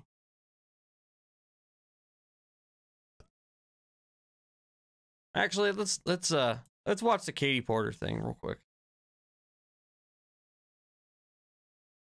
So Katie Porter, she absolutely dismantled these oil people at this committee hearing the other day, and it's a pretty quick little video, but figure we'd check it out. I know you have Muffin lives matter, most definitely. Not me, I know way too much about Cruz. Yeah, true that. Well, I mean, obviously, if you're watching, like, any political stream or anything, like, you know, people that, like, follow politics on social media, they probably know more than, like, the average person. But I think on, like, you know, if you just went out and, like, randomly polled people, you'd probably get more people knowing who that fucking dork is. But anyway, so they had this committee, the Modernizing Energy Development Laws for the benefit of taxpayers, communities, and the environment. And Katie Porter got to basically ask a bunch of oil execs some questions, and she is G when it comes to this kind of stuff. Like, I honestly think, as far as questioning people and catching them in their bullshit, there's nobody better than Katie Porter. We have some pretty good ones in Congress, but I think she's probably by far the best, especially when she pulls out the whiteboard. But there's a short clip of her that went viral, but the whole thing is only 6 minutes, so I figure we'd check that out, see if there's any other gems in there. Royalty rates are the share of profits that go to U.S. taxpayers for drilling on public lands. Mr. Murphy, I know you have a long family history in the oil business. What royalty rate did your grandfather pay on public land, federal public land? Mr. Chairman, Congresswoman, thank you for the question. But let me correct something. The royalty rate is not a share of the profits. Okay, it's a fixed fee. Thank you, Mr. Murphy. What fee did your grandfather pay on public lands? My grandfather didn't operate on public land, but once again, the royalty rate is not a share of the profits. It's something off the top. So, Mr. Murphy, reclaiming my time. Let me cut this short. Okay. 12.5% has been the royalty rate for drilling on public lands in the entire time that your family, 3 generations, have been oil barons. Now, since your grandfather started in this business, has drilling technology gotten more cost effective? Yes or no? Yes. All right, so it costs you less to drill. Why do you get to keep all of the savings rather than splitting that with taxpayers? Just because technology Good advanced question. doesn't necessarily mean that prices have come down. We can drill deeper and further than we could before, but maybe not less costly. And what I'm afraid of is that you've been misinformed as to what royalties are versus what profits are. What profits are. Oh, Mr. Murphy, let me make clear to you. Don't be telling Katie Porter she's misinformed, son. What's wrong with you? That's a death wish. She was a tax lawyer. I'm pretty sure that's what she did before this. She was also did she teach tax law? Is that what it was? I think she was also a tax lawyer too, though. Before that. Make sure there. Katie Porter. The Wikipedia, homie. As an American law professor and politician, Democrat Party, elected district, graduated from Yale and Harvard Law School, has taught several universities, including deputy chair, effective corporation.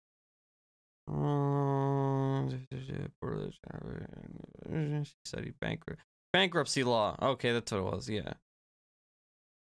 Bankruptcy law. Yeah. So she knows her shit.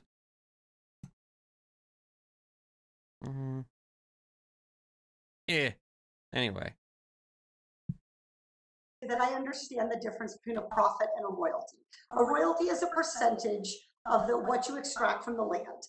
A profit is what you make after you've paid your expenses. But I want to ask you a question. Are you arguing that you can't afford to give taxpayers a bigger share of your profits from public? Sorry, are you arguing that you can't afford that increase in royalty rate on public land? Would that bankrupt your business? What I am arguing is it's more expensive to operate on federal lands than it is to operate on state or fee lands. So when you take all things into consideration, when you take the increased cost of operating on federal lands plus the 12.5%, then it is more than it's taking a lot more than the royalty share that I have to pay on fee or state lands.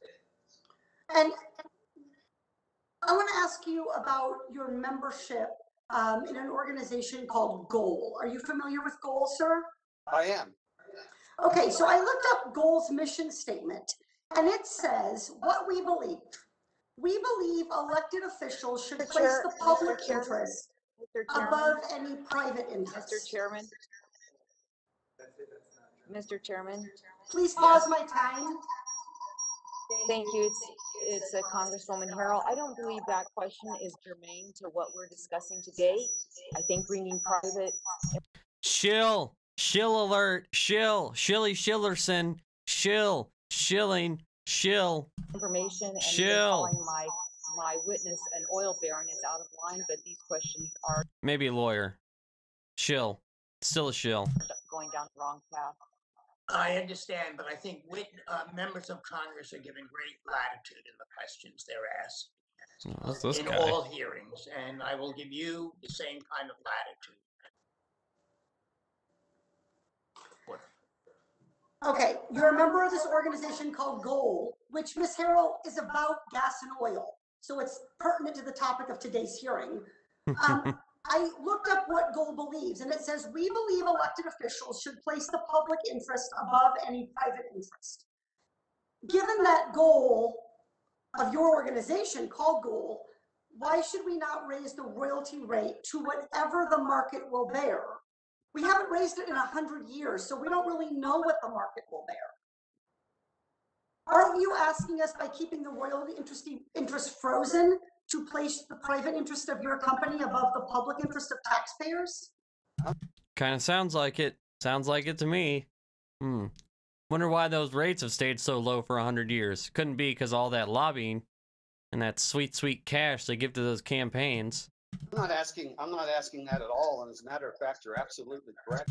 And these are the these are the kinds of questions you can ask when you're not relying on these people to fund your campaign. If Katie Porter was getting 80 grand every cycle from these oil companies, she wouldn't be asking these kinds of questions. But she's funded primarily from the people in small dollar donations, so she can ask these kind of questions because she relies on us to fund her campaign, not these fucks. So she might actually have our interest in mind. Imagine that. The market will adjust for that, and that's why royalty payments typically, bonus payments on federal lands greatly exceed those on other lands, and so that is the market speaking, and I think they have spoken on that issue. So you would encourage us to increase those bonus payments? You don't get to the federal government. It's an open market and bid process, which is the most competitive process that we know in our society. So everybody that has an opportunity to bid on leases, including yourself or anyone on this panel, can go and bid on those leases, and they will be competing. Mr. Murphy, I have one remaining question. How much of intangible drilling costs they're estimated to be between 60 to 90% of the cost of drilling. How much of those intangible drilling costs do you get to deduct right away from your taxes? We get to deduct all of those just like any other business. We do not. How much do you get to deduct? There seems to be a misconception out there that you're operating from, that somehow the oil and gas industry benefits from some special sort of tax structure. We don't. We actually. You're claiming my time, Mr. Murphy. Industries, right.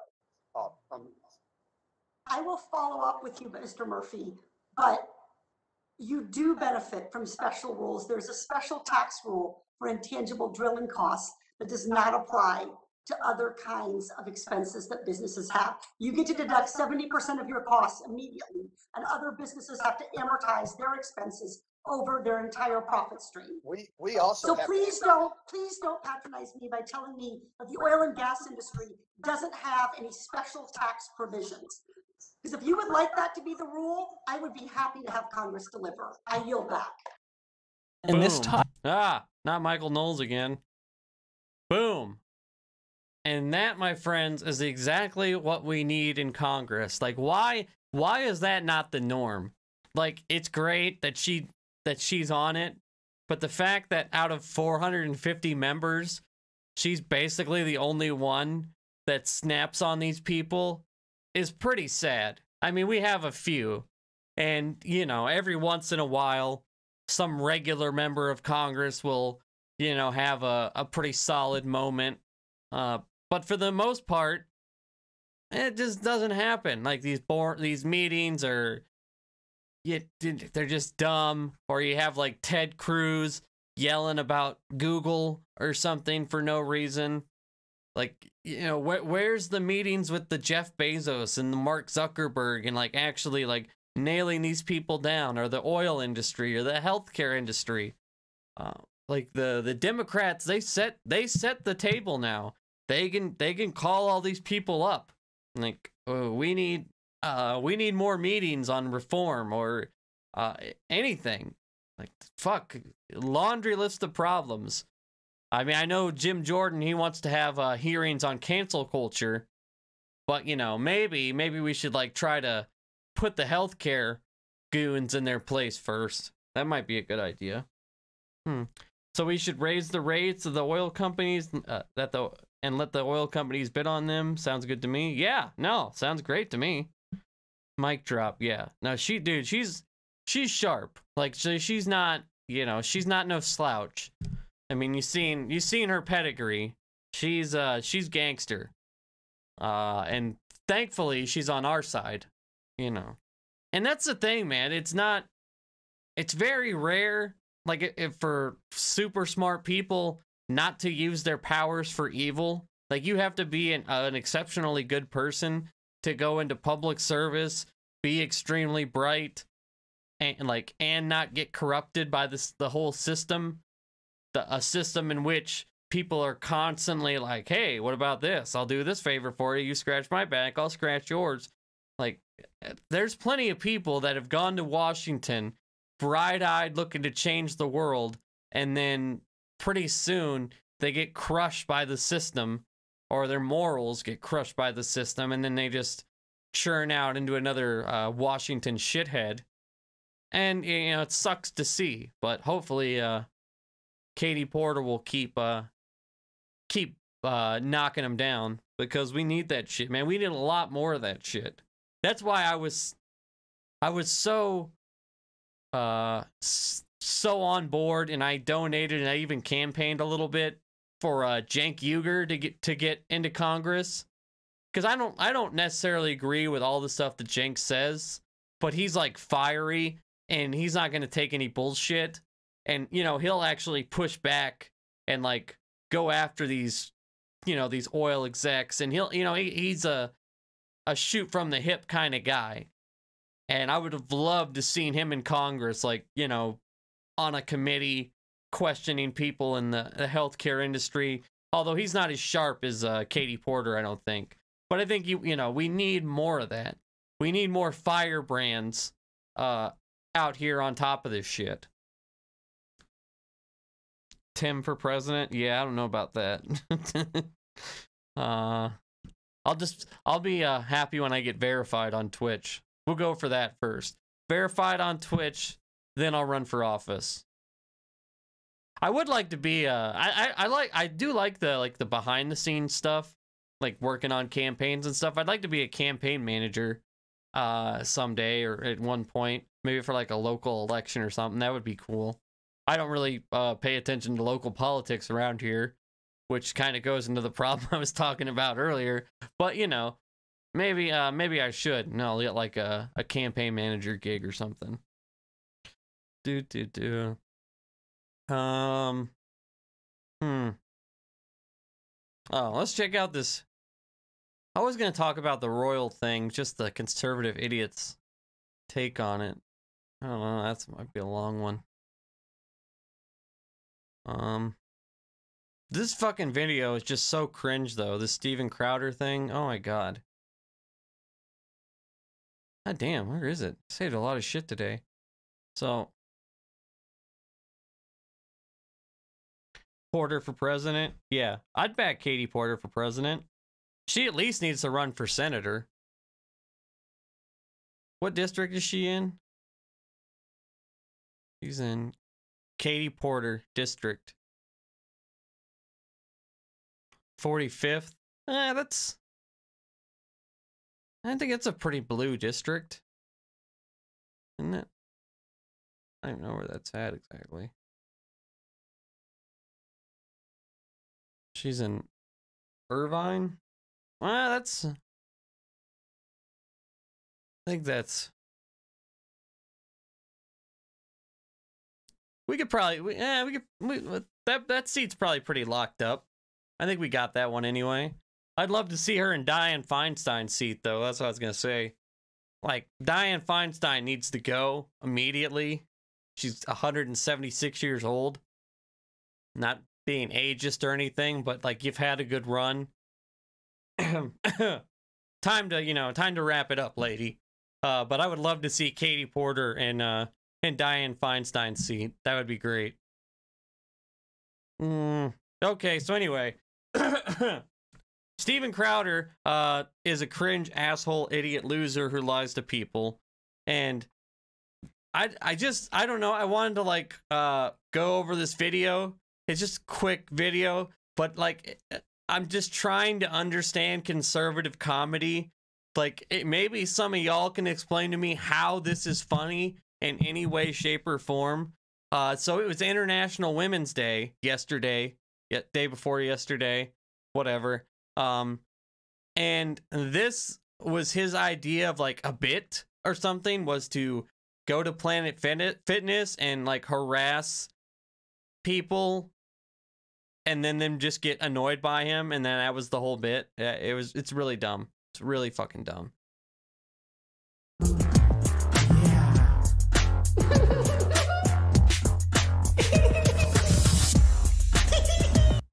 Like, I'm just trying to understand, like, is this like I don't know, like, I don't even know when that was funny. Like, just guy dressing up as woman is funny. Like, why is that funny? It's just not, like, it just doesn't, like, that by itself just does not make me laugh in any way, shape, or form. I don't understand why people think, funny, he got on hat with bow. Women wear bow, men not wear bow. It's funny.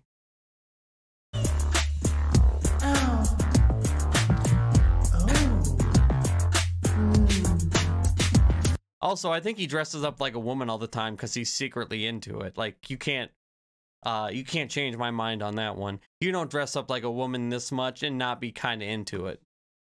But then, you know, to, like, offset that, when he's in his male form, he wears the gun vest all the time, you know, to be extra manly. Like, I never understood. Like, even when I wasn't into politics, I just never understood, like, this, like, overt need to be, like, super duper manly. You know, like you have to, like have, like, this certain way about you. Like, I was a truck driver. You know, I've done, like, stuff like you would consider, I guess, like, more like a male job. And, like, I just don't understand, like, the need to be like over exaggerated. Like, hey, did you know, like, I'm a man? It's like, it's apparent, dude. We got it. Anyway, back to Steven Crowder dressing like a woman. Yes. The right can't comedy, true. The right is terrible. Hi. Doing well. How are you? First timer. Okay. Oh, I like everything's color branded. It's so, I feel like I stepped into Star Wars.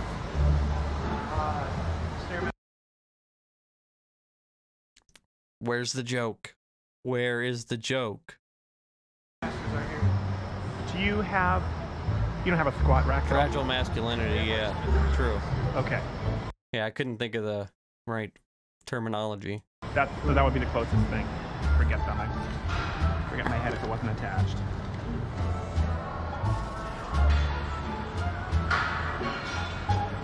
Okay, just one thing. Careful to your back. It can hurt your back. It's a little rounded.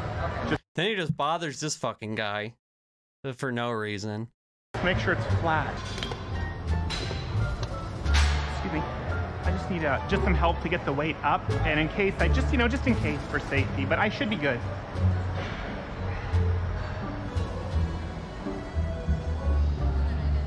Help me get these weights.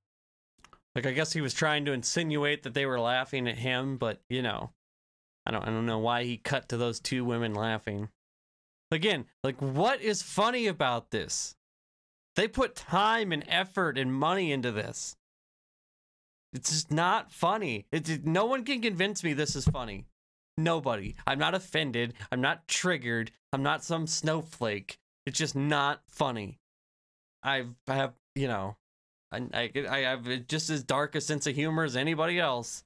It's just not funny at all. It's just up. Just help lift them up.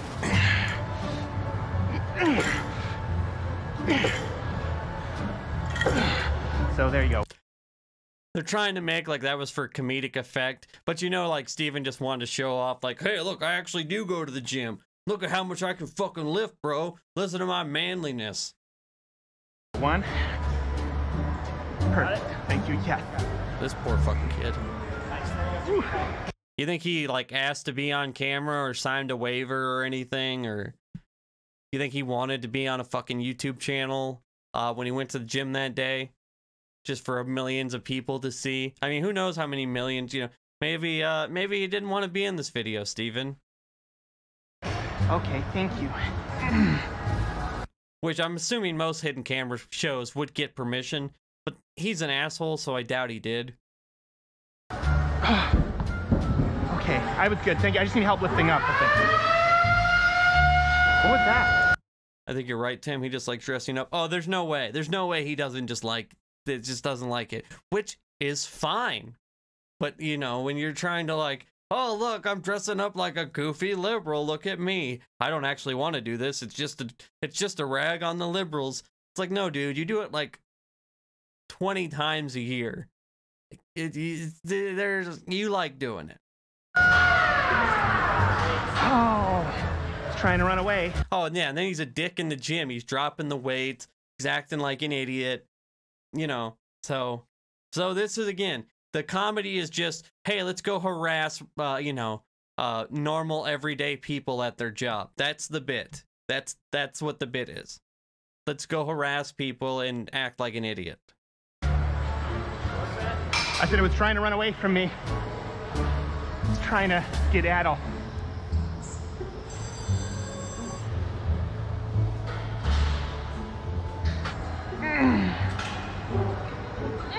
Look at me, bro. I'm fucking lifting.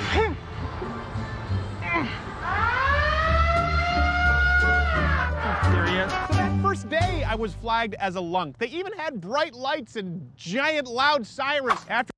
Yeah, Steven, that's because you dropped the weights. And you were acting, yeah, that you can't do that. You can't just, when you're done fucking with your set, you can't just like, throw the weights. Someone could get hurt. You could damage the equipment. You know, I feel like you've been to a gym before. You know this. Not because, I don't know what, whatever. I don't even know. After this, I was officially banned from Planet Fitness. I tried to join another location, but had already been flagged as seen here. But why are you telling me that I'm insincere? Because I know who you are. How do you know who I am? This guy's the fucking champ of the whole video because he can't, hold on, let me change the screen. This guy right here is the champ of the whole video because he fucking actually knew who Steven was. So he goes to one Planet Fitness, gets kicked out, then tries to go to another one, giving these guys a hard time. But this guy happens to know who he is. So he's able to say like, please fuck off, Steven. Are you saying that because that's a pre-transition ID? Is that why? Yeah, so fucking bravo on that guy. So, you know, I don't even know why he would keep that in there, like that part, because it's a total own that this guy knew who he was and he was just able to tell him fuck off. And then he hashtags it with trans women or women. Again, what is the joke? Is the joke just, I look funny in girls' clothing? I just don't get it. I love comedy, big fan of comedy. I like Bill Burr. He's kind of controversial sometimes. I'm a big fan of Dave Chappelle. Comedy is great. Love to laugh. This just is not funny. And on top of it not being funny, it's just extremely stupid. And you got to go give these fucking guys who are just trying to do their job a hard time. And then you got to fucking bother the other kid with your bit and then put him in a YouTube video that just this one has 1.2 million views. Just this one video on Twitter. That's not even counting the actual YouTube video that it's from, I think. You know what I mean? Like, just what? And these are the kind of people that make it in the content creation space. It's just sad. Like, the most cringe dancing TikToker is not as cringe as Steven Crowder. Not a Bryce Hall or a fucking Little Huddy, and I think that's the only ones I really know. But none of them guys are as cringe as this fucking twat. God, he's a creep. Yeah. He probably did that knowing exactly what would happen. Yeah, of course he did. He knew, yeah, like, thankfully that guy knew him. Yeah, no, he did that on purpose, and he wanted to be like, you know, he like threw the weights and stuff. He wanted to be like, oh, maybe they're kicking me out because I'm trans or something. I don't know what his intention was exactly, except just to be stupid. Like, maybe that was funny in like 2010 or something to like a few people. But like at this point, like, hasn't our taste in comedy, even on the right, evolved past man in women clothing funny? I don't know. Anyway.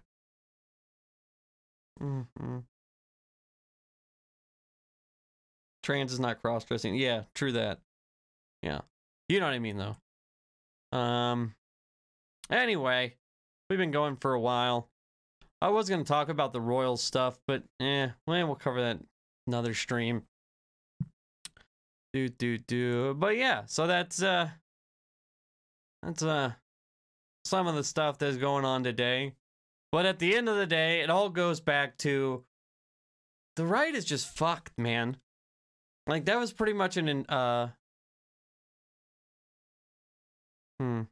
seems he doesn't know. Well, he knows, he just doesn't he purposely misses the point.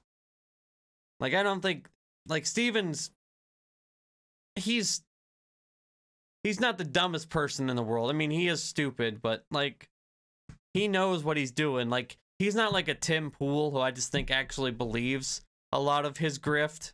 Like, not all of it, but a lot of it. But there's more manipulation when it comes to Crowder. Like, he gets the issues that he claims not to get. He's just a dick about it. He's more of an asshole, I guess I would say. But yeah, so just more proof that the right has you know, I don't know. Is there hope for him? I think there's hope for some people, but not most of them.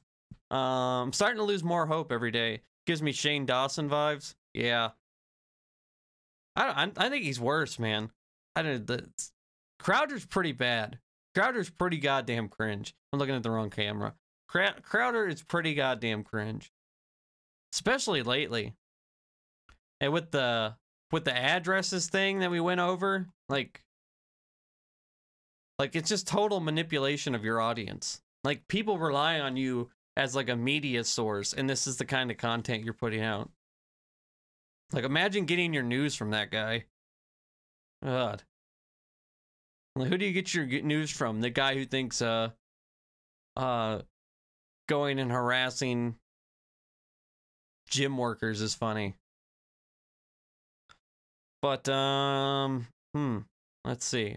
Something else I was going to talk about just real quick. I can't remember now. Shit. Man.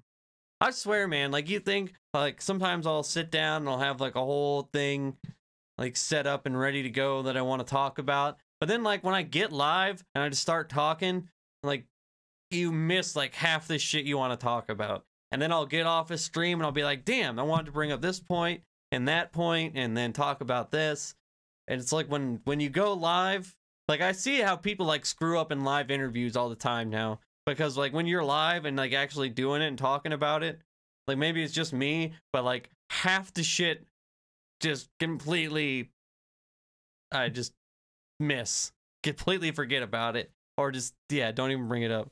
You should write it down. I do sometimes. Yeah. Well, I have like a bullet sheet of like things I want to talk about, but you know, I don't really like do like sub points. You know what I mean? But save it for the next time. Yeah. No shit. But yeah, anyway, I'll be I'm gonna stream tomorrow because I got some I'm working on some other stuff that I want to talk about. Oh, and then that's what I was gonna say. Friday night, Friday. Me, Tori Noodles, Anti-Cog, and at least one other person. I'm not sure who it is yet, but at least one other person. We're gonna talk about the whole super straight debacle. Probably go over some TikToks, talking about it, and just discuss it, why it's like kind of toxic, and the reasons why, and all that. Should be an interesting stream. Anti-Cog is really like his content. You should follow him on TikTok. Tori too. They're both extremely smart, super good content creators. So you guys should definitely follow them if you don't.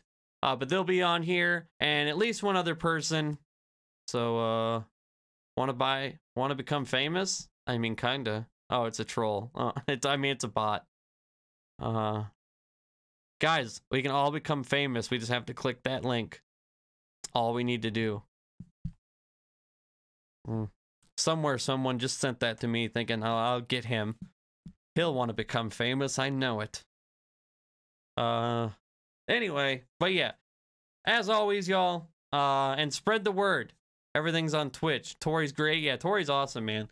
I found Tori's page when she had like 500 followers, and she did this series on like what your favorite content creator says about you. And it was pretty hilarious. But anyway, thanks so much for watching, guys. Spread the word that we're Twitch official now. Didn't get the best turnout tonight, but you know, got to give people some time to trickle in. And if you didn't catch the whole stream, I will be uploading some clips to YouTube. And then, yeah, links to everything are down below. Thank you so much for watching. I already famous. You pay me. But yeah, thanks a lot, guys. Really appreciate it. And yeah, see you next time. Peace out. Deuces.